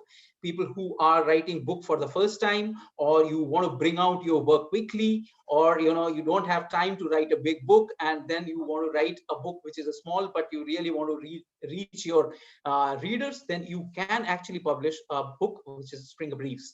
This is a soft cover binding, quick turnaround time, 8 to 12 weeks, and copyright remains in author's name. So if you are writing Springer Brief with us, copyright remains with you. You don't have to transfer the copyright also. And these type of books are very quick production and quick turnaround time. So these are, I think, the books which are very useful for young scholars who are first time authors. They can write Springer Briefs. There is another type of book recently we have started in last 2 years only. This is called a video book. We call it Discovery in Motion. This is a Springer Nature video. You know, video books are like 30 minutes or 45-minute videos. They are divided in chapters, and like 5 or 6 chapters of 5 minutes or 6 minutes each, something like that. Because we have seen, you know, the recent generation, they love to study from videos, and they create videos also. As you have seen in 2020, many researchers, they have actually started their own YouTube programs, YouTube channels. So we started this almost 2 years back. Now we are doing it for computer science, engineering, medicine, and management. So you can create your videos, and we can publish video books with us. And this is a very interesting type of book which we are recently we have started publishing. This is not a type of book. This is a mode of publishing. This is like open access. You know, you can actually go for open access publishing.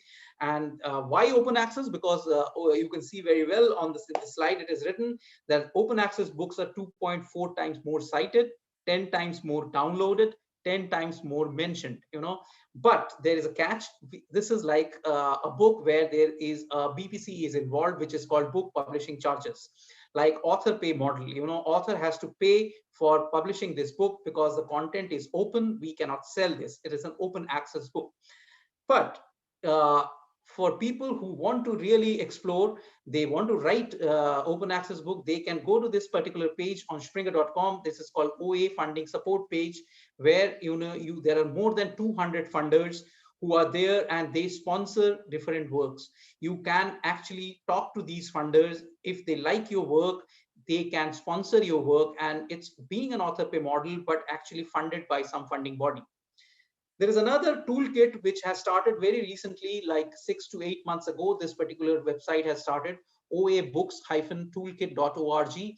If you can go to this particular website, you will get lots and lots of information about how to publish an OA book, what all things are involved in OA book, and how to approach a publisher also for publishing an OA book. So it's that OA book is something which is very, very popular and very, very well read, very well cited. So this is an opportunity for you to learn about it and also publish.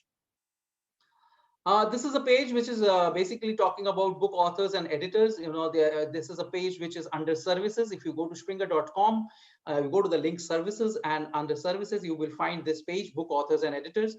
This is talking about resources, guidelines, author services, and many different areas it is touching. So if you need information, this is the page where you will get lots and lots of information.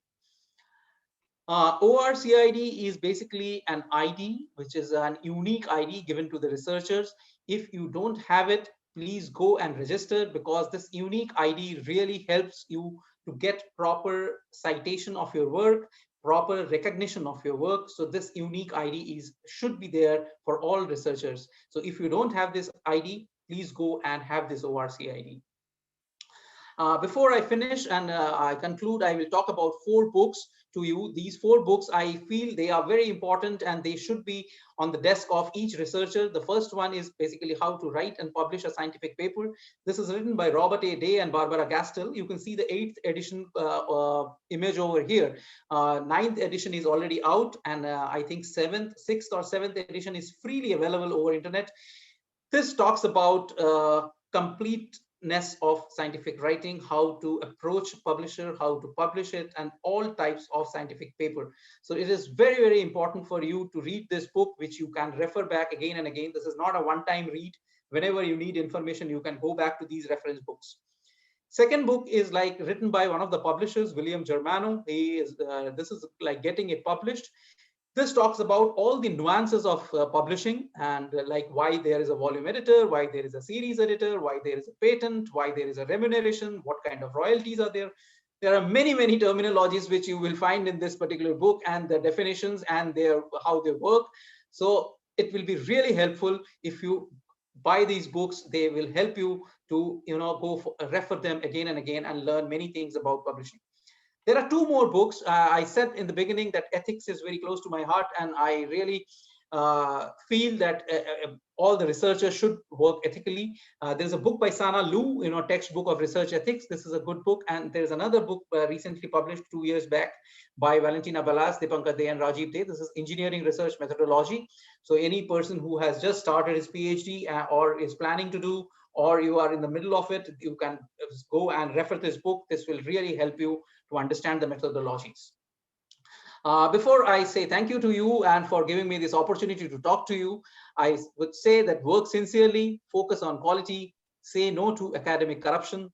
You may know globally that everywhere there is a corruption, so stay away from corruption and stay happy. Thank you so much. I know it will be difficult to ask questions because there are back-to-back keynote lectures are aligned, and this is my email ID, aninda.bose@springernature.com. So if you have any query even later, I will be very happy to address them, and you can write to me. We can have discussion. If you plan to write or author any book, please do so. We operate from 50 countries, as I said. You can go to springer.com, you can go to contacts page, you can find a person who is in your country, you can write to that person also, and you can publish with us. Thank you. Thank you so much. Thank you, sir. Thank you so much for your excellent keynote address. We'll move on further. I would like to invite Professor Jyoti Chaudhary, PhD, Professor of Information Systems, University of Hertfordshire, United Kingdom, for a keynote address on misinformation study, perspective, and challenges. Over to you, ma'am.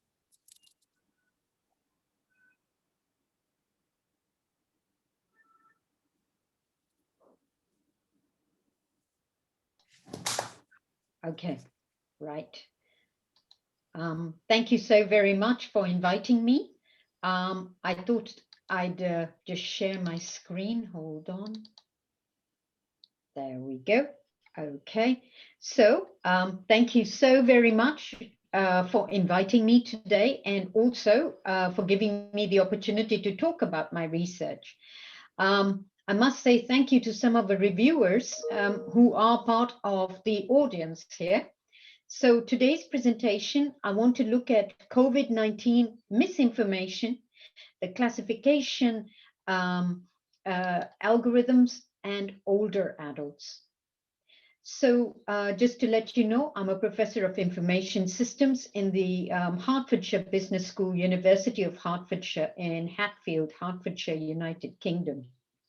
So just to let you know again, the way that I'm going to take this forward is to give you an introduction, the aim, the theoretical background, some of the research methodology, findings, discussion, conclusion, limitations, and future directions.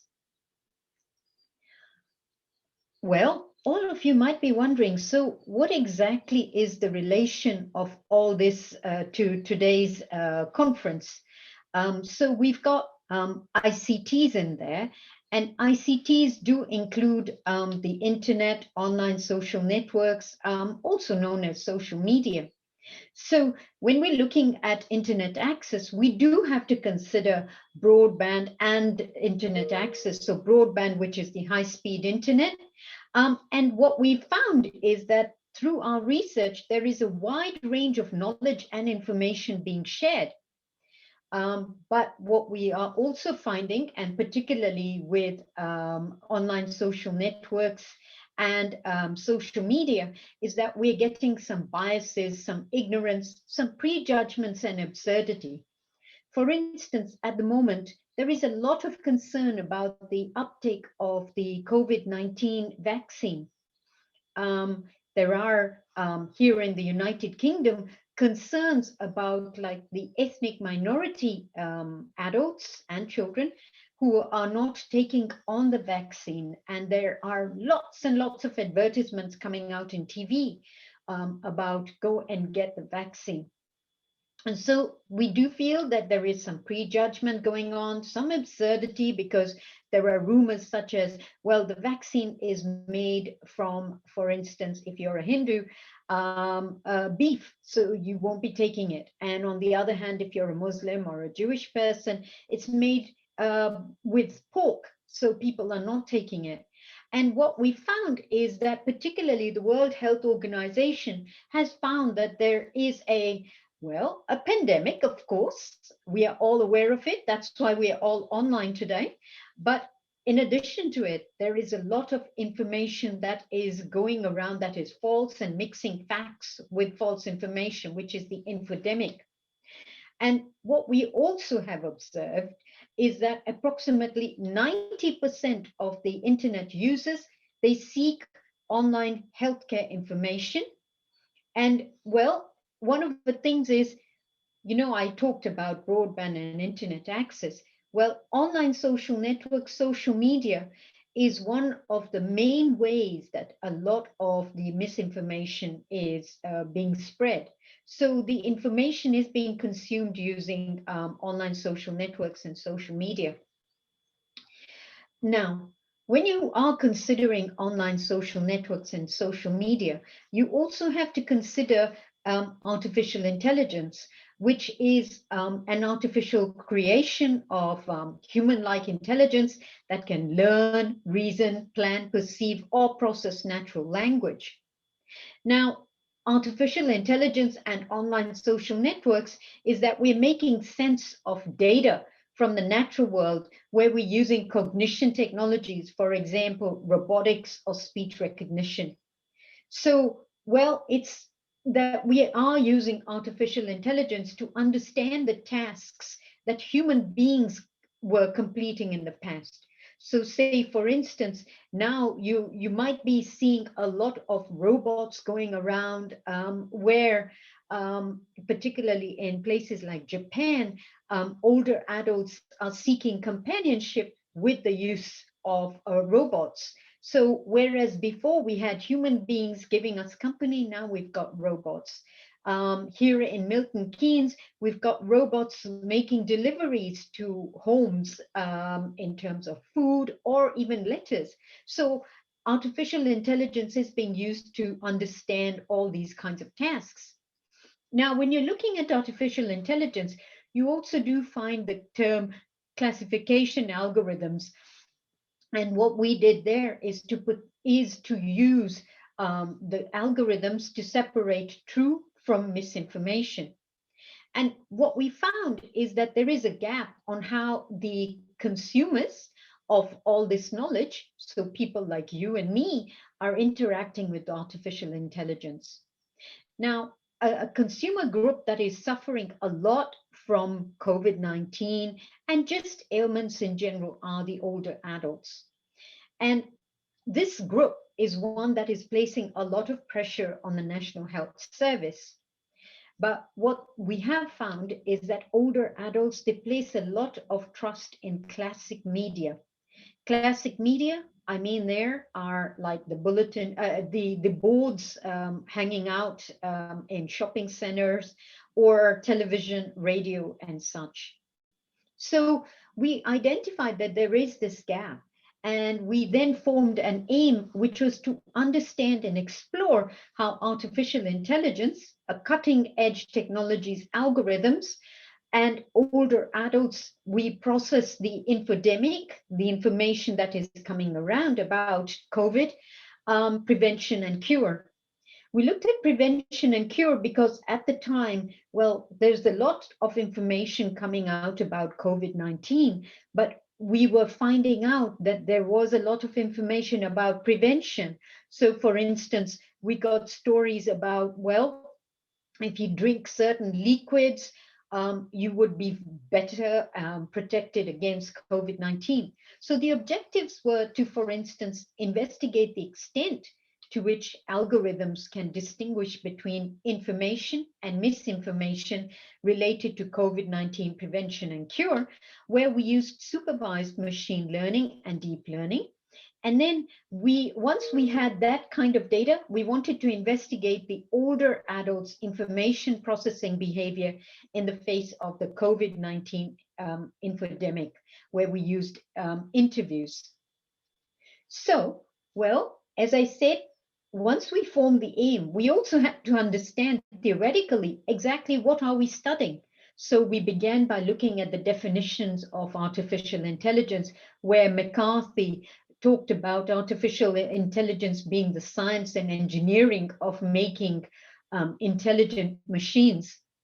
But then beforehand, we found Minsky in 1968 had said, artificial intelligence is the science of making machines capable of performing tasks that would require intelligence if done by humans. Now, at the moment, even in our households, people are bringing in robots to clean the floors and all. So, well, we do see these kinds of definitions being applicable to those kinds of functions. But our definition was that we would be including using machines for scanning large numbers of internet and online social network related web pages, digital trails, and sensor-derived data in various application platforms within microseconds.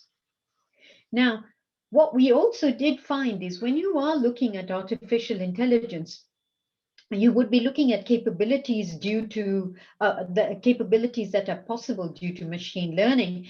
And there are three categories there. So there's the supervised learning, where we've got labeled data sets and the classification and regression are used. So for instance, we'd be using algorithms to identify handwriting.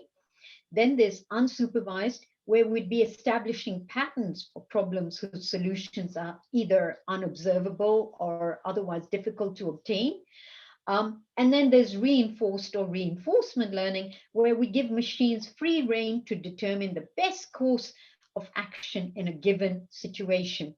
So a reward mechanism is used to reinforce the good performance. So that was machine learning. And then you've got deep learning, which is a subset of machine learning, where artificial neural networks, algorithms are inspired by the human brain, and they learn from large amounts of data. So that was artificial intelligence. But remember, my topic is all about online misinformation as well. So then we began to look at the topic of online falsehood, where we then identified three categories. We found misinformation, which is the false information while fully believing the truth is being shared within friends and family. So for instance, you could be mistakenly spreading some false information, like sharing some unverified news article, believing it to be fact. And so you could be spreading misinformation. And then there's disinformation, which is information that is designed to deceive and manipulate the reader or viewer. And when an organization or individually deliberately creates and shares false facts, they're partaking in disinformation. So for instance, I've given an example. I found out that there is life in Neptune. Well, we don't know about that. On the other hand, if they talked about perseverance or something like that, it might be that we might be looking at, oh, well, some false information about perseverance going around, and that might be misinformation. Then we've got fake news, which is an umbrella term for both misinformation and disinformation, and it involves spreading misinformation and disinformation on a wider scale or platform and presenting it as real news. So fake news is especially dangerous since it has the potential to reach many different people. So for instance, we talk about special fake news outlets and separate organizations and websites are designed to spread false or fabricated information. So we've looked at artificial intelligence. We've also looked at online falsehood. Then we looked at healthcare misinformation, which we found was actually fueled during the crisis like Ebola or SARS. And we found that there were hoaxes and conspiracy sites of about 52 million posts. What we also found is that there was a lot of false information being spread in countries like Kenya, Brazil, and the United Kingdom. And the way that was being suggested to tackle the problem was artificial intelligence. So there was a two-step process involved there, where we looked at detection, so for identifying misinformation from a pool of online content, and we'd be using AI-powered machine learning algorithms to classify online messages as either information or misinformation, and then correction. So first we detected it, and then we'd be seeking to expose and refute the false claim. So for instance, healthcare organizations can use corrective messages. So if a healthcare organization is talking about, well, this particular news is incorrect, then we find there is source credibility, people are informed, and there is persuasion going on. But we also had a step 2. Remember my aim, there are, first of all, AI, and then we also had to look at older adults. So the older adults' online behavior and trust, well, what we did find is that older adults are less confident with novel ICTs, and that is a digital divide. And what we have found is that, well, there are categories in there. So there are pre-seniors, people aged 50 to 64. There are young old people who are aged 65 to 74, and old who are 75 to 85. But what we've also found is that there is a lack of support and little use of technology within these groups of older adults, which we have found is more due to lower confidence and lowers adoption. So for instance, I did a study about 3 years ago where older adults, even though we were trying to convince them to use smartphones, they didn't feel that they were confident enough. And so we had to go and sit with them, inform them, okay, now press this particular function, and this is how we can go. If you want to get your app, you can go into your app store, but look for free ones. And it's only if we sat with them, so their confidence was increasing and they were accepting it. But in addition to the confidence, there is also trust, which is dispositional trust, and that is trust in humanity. And then there is conditional trust, which is found in initial stages. So what we also do know is that older adults are overly suspicious of online content. And so actually they ignore that kind of information. So if, for instance, you find older adults are getting some information through Facebook or Twitter and all, they may not pay that much attention to that information and instead rely on classic media and healthcare organizations. And they feel that if they rely on the online content, it's being entirely reliant and being vulnerable to the infodemic. So we formed our theoretical background, our aim, and now we had to think of our research methodology, which was first phase 1, which was the quantitative part, where we looked at true and false claims, and we looked at these related to COVID-19 in the periods of February to April 2020. That was when the first lockdown took place. And we looked at places like fact-checking websites, websites such as Factly, FactCheck, Health Feedback, SM Hoaxlayer, and Snopes. And then we also looked at news portals like The Guardian, New York Times, Huffington Post, BBC News and all. And then we had the websites, places like the Centers for Disease Control and Prevention, National Health Service, State Administration of Traditional Chinese Medicine, and the World Health Organization. Now, the sampling for all these posts was non-random and self-selected. So we looked at only those claims that were verified by one or more of the authoritative sources listed above as true or false. And what we also did is we looked at 143 posts. So we had 61 true information and 82 misinformation. So just to let you know, this was the way we did our data analysis, which I believe is a standard diagram which shows how the data analysis takes place. So we've got the data collection, we put it in documents, we then extract what exactly we want to identify, so true or false information. And then we also have labels for the AI-based classifier. So that's the training bit. But once we've trained the algorithm, we also had to test it. So again, the document that we had looked at earlier, we look at the feature extraction, we train the classifier, and then we form a predicted label. So with the data analysis of the 143, 90% were for classifier training and 10% for model testing for the bi-class classification. We used 4 traditional machine learning algorithms. So we had support vector machine, decision tree, random forest, stochastic gradient descent.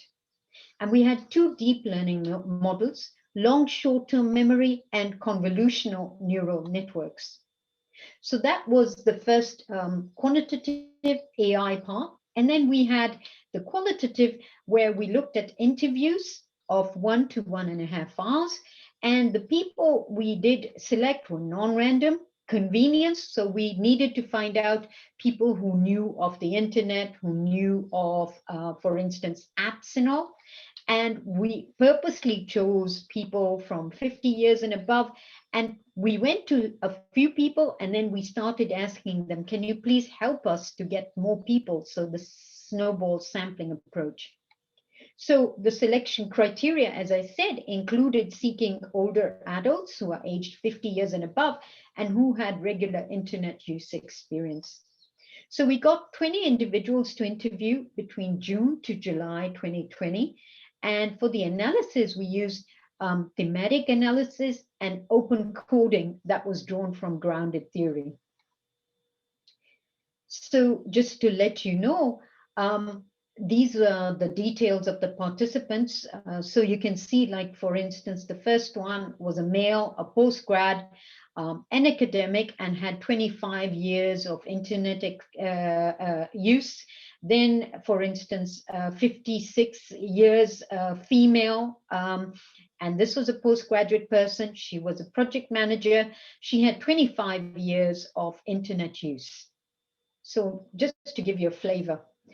Then, remember I told you we also gathered information about COVID. So we went to places like the World Health Organization, and we asked people to, for instance, evaluate this page and evaluate it in terms of false or true information. And then we also looked at the China Daily, where they've talked about 6 effective traditional Chinese medicines for COVID-19. We then also went to Facebook, and you can see we got this post about COVID-19. So the findings here was that with the 4 types of models that we had, we also got testing accuracy. So we did find that CNN had 86.67, not CNN, the channel, but the model, led to 86.67 testing accuracy. And so from the study 1 findings, the misinformation content varied between technology being a cause of COVID-19 to various ways of curing COVID-19. For false posts, there was an emphasis on medicines like hydroxychloroquine, the use of warm drinks, hot temperatures, vitamins, or root vegetables to cure COVID-19. And the true posts were those that were from authoritative sources with scientific backing. But in the instance of false posts, there were no backing. So what we did do is that when we went to the human beings, what we found is that it did not matter whether a source was there or not. For instance, I remember earlier I was showing you the World Health Organization page. So when we went to some of the adults, they said, the color isn't so attractive. So this doesn't look like a page that a UN type of organization would have. And I would have expected it to have fewer pictures and less content than it presently has. No, it can't be. The things that there are over there are all known. What is so new about the items from World Health Organizations? And instead, participants relied on classic communication channels such as radio, GP, general practitioner, doctors, emails, and texts. And individuals who worked did not pay so much attention to the online social networks based content. And what individuals did mention is they were dismissing such information and continuing with their routine. Instead, people were saying, I'm paying more attention to other sources, such as the official letter from the Prime Minister and the booklet about COVID-19. So what we did find is that individuals had a schedule, generally work-based, so any information about COVID-19 was not attended to when working, but once the day had finished, they were paying attention to it. And this was the case, and particularly if the details came from unknown sources. And certain times of the day, for example, AM, PM, or when logging out of the workplace, that is when people paid attention to it. And COVID-19 cure and prevention information and misinformation was transmitted using various classic channels, for example, the news websites, the GP letters, and such. And corrective messages with attractive presentation were not considered to be convincing enough about COVID within older adults. So what we did find is that human beings do make decisions not by examining the content per se, but they're influenced by their prior assumptions, previous online experiences, as well as a suite of heuristics related to website features. So if, for instance, if the font was small, even if it was from an authoritative source, they would say, no, it's false. And this was because due to the reliance on the classic communication channels, older adults were relatively immune to online misinformation. So older adults may treat the corrective messages as if they were misinformation based on their own assumptions. So this does not look like a page that a UN type of organization, because they didn't believe that the kinds of pictures that were being shown would be one from an authoritative organization. So the conclusion is that, well, set in the context of COVID-19 and using a mixed method, this picture or this paper showed that AI can lead to a classification framework using both traditional machine learning algorithms and deep learning. And these results are promising and reveal information and misinformation. But when we use the sample population of older adults and a qualitative approach, this can lead to biases, and it can lead to true vital information being viewed as misinformation. So our work leverages the socio-technical research of artificial intelligence by understanding the role of a vulnerable demographic group in implementation outcomes. And what we did find is that within older adults, trust is most important. And trust is coming from classic communication channels such as TV, radio, government health practitioners, and so forth. So the limitations and future directions were that due to the earlier phase and emphasis on COVID-19 misinformation, the AI data set was small. But in future, we need a larger database set, so we need to consider other platforms. And older adults were Zoom or Teams users, and therefore biased. So what I mean there is that the people, we were in the lockdown here in the United Kingdom, so they were on Zoom or Teams, and whatever they saw there was what was influencing their views. So it was biased. So in the future, maybe consider older adults who were not digital platform users, to ask them to see whether we have any true or false information. So, well, thank you very, very much for your attention. And I hope I've informed you guys about misinformation in COVID-19. Thank you. Thank you, ma'am. Thank you so much for your excellent presentation. Further, I would like to invite Professor Zheng-Xing Yang, Middlesex University, London, editor ICICT 2021, United Kingdom, for keynote address on nature-inspired algorithms challenges and open problems. Over to you, sir.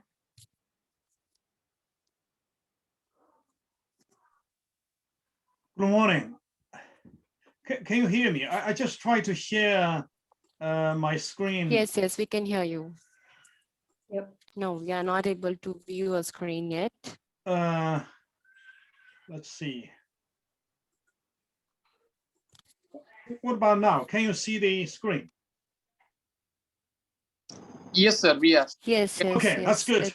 Yes. Thank you. Good morning or good afternoon. It's really a pleasure to be here. Thank you for attending this session. I'm aware this is a long session, nearly 3 hours now. So I will try to probably keep this talk short. I know you are an expert in your research area, so many things I will talk about probably already know. So please consider this as a relaxation after nearly 3 hours, and also a possible time to think about the further research topic. I will introduce some nature-inspired optimization algorithm highlighting some of the open problem. The main message is this: if you have an optimization problem, if you solve it, use your technique or the methodology you used, then you get good results, then please continue to use the current method. But somehow, suppose you have a very difficult optimization problem, you cannot solve properly, or the results are not ideal, probably it's time to think about an alternative. That's the time I will introduce some of the alternative method. Right. When we talk about optimization, we typically say we have some design objective, either it's a maximization or minimization. We try to achieve something. But of course, the design problem typically have a lot of non-linear constraint, either subject to inequality or equality. But in terms of optimization, we usually talk about a lot of selecting different algorithm, which one is the most suitable one. Then you have to handle the constraint properly in such a way the solution you generate is feasible. Then you have to evaluate the objective, then select the final solution. Suppose you have a design problem. In this case, it's a very simple design problem which concern the design of a pressure vessel, but it has only 4 design variables. It seems simple, but in general, there's a lot of design problem, either in engineering or the machine learning or data mining. The objective could be more than one. In that case, we have to deal with multi-objective optimization. But for the moment, let's suggest we only need one objective, which is either to be minimized or maximized. Then they have a lot of constraints. But the main thing is the landscape is usually multimodal due to the high non-linearity. That means there may be multiple solutions which could be equally good. But sometimes we wish to find one or two among these multiple solutions to make the final decision. So when we talk about different algorithm, what we really mean is whether we can generate a better set of solution from the current solution, which starting point could be randomly guess the solution. But the idea is what the method you use to generate the new solution will produce a different solution strategy. So you were probably asking what's wrong with the traditional algorithm. The short answer is there's nothing wrong, because the traditional algorithms are usually local search, but they are very efficient. The main thing we wish to do is to design algorithm as a global optimizer so that they can find the global optimal solution more likely, but always there's no guarantee. So there's a lot of nature-inspired algorithm from the 1960s, from the genetic algorithm, then similar linear in the 80. Then in the 90, there's anti-colony optimization, particle swarm optimization, and later on, there's Firefly, cuckoo search, and many others. Actually, current surveys, there are probably more than 150 different algorithm or variants. So we will not go through all of them, we just give some idea. So the key idea for the current nature-inspired algorithm is the what is called particle swarm optimization as a one type of the swarm intelligence. What they mean is, suppose you have the optimizations, you design a pressure vessel. You have a search domain with 4 variables, but each variable have a value. Then they form a vector. Then you code encode this parameter vector as a solution vector. Then you try to move around with this kind of set of equation. These equations are derived based on the swarming of fish and the birds. Basically, they have a center of gravity, G star. Then they have a individual best because they record some history. Then they update the solution. But this is a linear system. It's well studied, and the only things we can say is one, it's partly very efficient, but at the same time, it's have some advantage, and a disadvantage at the same time. So one thing is they have is the drawback is the premature convergence. That's why there's more than 20 different variants trying to remedy this. The thing we started with this, it's the Firefly album. Probably I can try to see whether I can play this video as a bit. They've spent most of their brief lives as larvae living in riverbeds. But for just a few weeks in summer, they emerge as adults to find partners. The female flashes her abdomen to attract attention.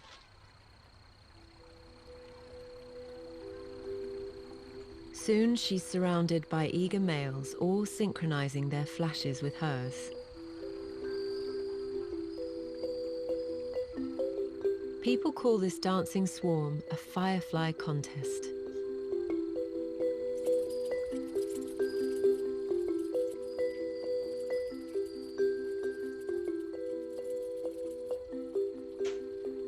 They've caught the imagination of countless generations. Maybe I stop here. The reason is, think about this one pass here, which is the pass or of one firefly. Then different firefly will have a different pass. The idea is such kind of pass formed by the firefly are sparse. So we try to use this non-linear system, try to mimic the firefly behavior. So we have this simple equation. Basically, there are 2 solutions, xi, xj. Each one is a solution to the problem we are solving for any design problem.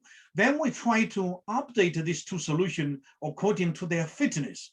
The brighter, which means the better solution. This is a non-linear system. Then we can simply do a little bit of programming. Then suppose we have this active function, which is as a benchmark. So the minimum should be at 0 and 0. Then if we trace the different paths of different firefly, then we can see this. This is a kind of sparse structure. It's a fractal-like, but it's sparse. But of course, it's a very different from the real system of the firefly. But we got some idea which is a sparse, which is good. Let me start with a simple demo. So initially, we sample this space with Monte Carlo random sampling. Then the whole swarm can simply clap into the single point, which is the optimal solution. So of course, so if we start with a different initial point, then they may swarm around, but gradually they subdivide into multi-swarm. But mostly firefly will find the global best solution. But of course, there's someone stuck at the local one. So which means that we can tune the parameter to tune the behavior. So PSO is a linear system. Firefly is a non-linear system. Then the other thinking is this: can we design a completely different system? In this case, it's a scale-free search. Let me play a bit of video for the European cuckoo behavior. For the cuckoo's trickery to be successful, there is a lot she has to do.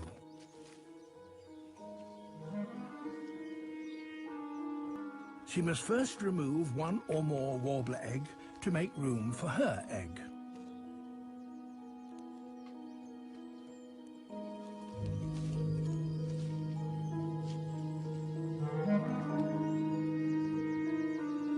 She has to lay a similar-looking egg, so it's not recognized and thrown out. And she has to do this quickly, so she doesn't alert the warblers. The cuckoo just took out 2 eggs from the nest. This nest is a warbler's nest. That's the host. So it's very difficult to see the difference between the warbler's egg and the cuckoo eggs, because the texture and the color are almost the same. Cuckoo chick has just hatched, and now the reed warblers have lost everything. Just 24 hours old and still naked and blind, the cuckoo chick instinctively pushes out any other eggs in the nest. So why is it left to the newborn hatchling to take on? Right, you get the idea for that kind of a cuckoo behavior. What's the strategy from the evolution point of view? The cuckoo's investment is minimum, the output or gain is maximum. And at the same time, warbler must fight back, otherwise the warbler species will die out. So the system is a co-evolution system. It's an arm race, but also at the same time it's a co-evolution. What we did is, suppose you try to design something, then you have a design solution, then you have a different solution, then you should compare this difference. Then how do you modify the current design so that to provide a better design? So the difference matters, but also the similarity also matters. So the solution should be sufficiently different, at the same time should be sufficiently similar. Otherwise, you will produce a hugely different solution. So the other thing is we mimic this, the warblers, if they figure out somehow the nest was contaminated, they will fly away and build a new nest from start from scratch. That means it's a completed random walk based on the levy flights. So let me do a little bit demo. Say, suppose this is a 2D problem, but the principle is applied for 200 dimension or 2000 dimension. The best solution should be at this point, 1, 1. But most of the time, about 80% time, the search is around this region. But occasionally there's some long jump like here. So that means some percentage, maybe 20%, will be long distance search. Then the most of the search will be local. So you can somehow balance this two. Then if we look at this region again we see most time the search is near this region, then folks again this region. So it's some kind of a self-similar scale-free search. That's the idea. So to recap it, basically swarm intelligence for the particle swarm one is a linear system. The swarm intelligence behavior for the firefly is a non-linear system. And the cuckoo search, even as a system, but it's a scale-free, self-similar search. So of course, there's so many other algorithms. There's some literature you can have a look when you have time. Then the idea is this: you have so many different algorithms. Do they really work? Actually, there's thousands of articles published each year. They cover many different areas, almost every area in science and engineering, and including the social science. So I will only probably give you 5 examples quickly. One is the tower design, which is a structure optimization engineering. They use a better algorithm to design this system, either dome or tower. They got a very good result. The other one is the machine learning. Because the machine learning, there's a lot of hyperparameters. So they use the better algorithm to figure out how to set the hyperparameters. For the image processing the type of problem, they use better algorithm to get a very good results. And also we have a lot of collaboration with the Indian research groups. One of the group compared 14 different algorithms. They found out the Firefly algorithm obtained the best result with the least amount of computation time for satellite image processing. But of course, we have also some collaboration with the Spanish group. They use Firefly algorithm to design vehicle routing or vehicle deployment problem. Then they use the real-time traffic. Then they deploy the newspaper and the medical goods and recycle the old newspaper and the medical waste. Then they figure out to use a Firefly algorithm to obtain the best solution. And finally, the swarm intelligence can be applied to swarm of robots. The Italian research group used the combination of Firefly with the anti-colony.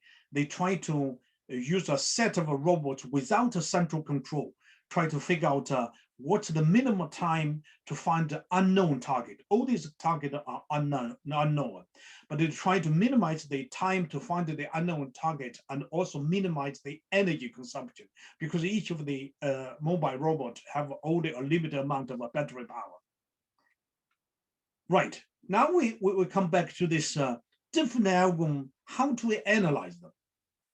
We can analyze from the characteristic of an algorithm, like the components, how they explore and exploit the different of information and their statistics and the stability. And the people spend a long time talk about the convergence. Then there's some theoretical work, which is a little bit, but you can analyze from the fixed point of view or dynamical system or complex theory, and even Markov chain theory. There's a different methodology, but the key thing is at the moment, all these analyses are very, very limited, which means now is the time, if you're interested in the nature-inspired algorithm, it's time to get involved to see whether you can contribute in terms of the theoretical analysis.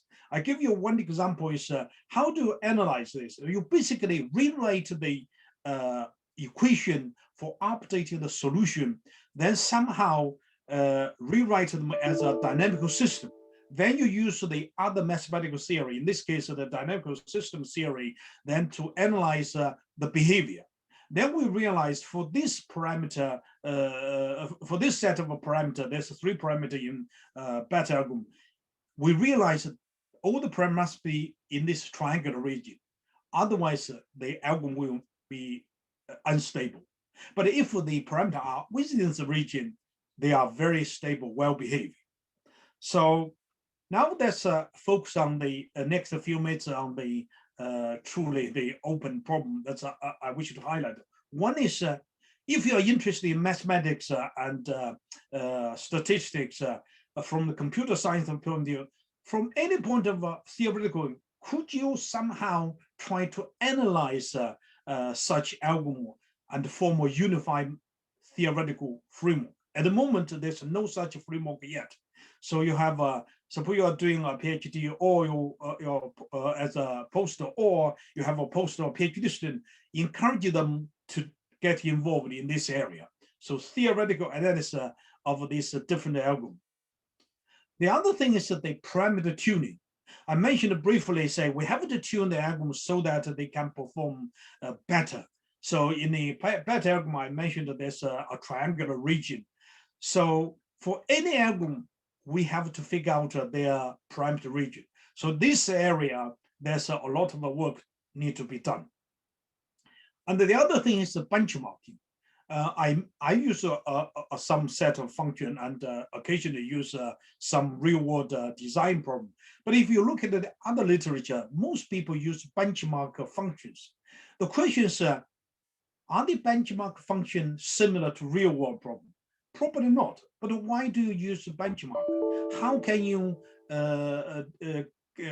extend your conclusion based on the benchmark to the real-world problem? So this is the thing we should consider. The other thing is, what's the performance metric? Which means when we compare the two different algorithms, for many things in data mining, machine learning, there's many different variants of algorithm. When you compare, you have a certain performance metric, either the accuracy or the speed. Then the question is, are these metrics or measures fair for compare the algorithm? What's the theoretical foundation, even mathematical or statistically? And finally, how do you scale up this different algorithm to solve a large scale problem? Especially in machine learning, most of the problems are large scale. And in many design problems in engineering and science are large scale. But if you look at the published literature, most of the problem deal with a few dozen of parameters, maybe sometimes under 10. But how confident are you when you try to scale up the algorithm to deal with real world large scale problem? That's the very important problem we should consider. And finally, people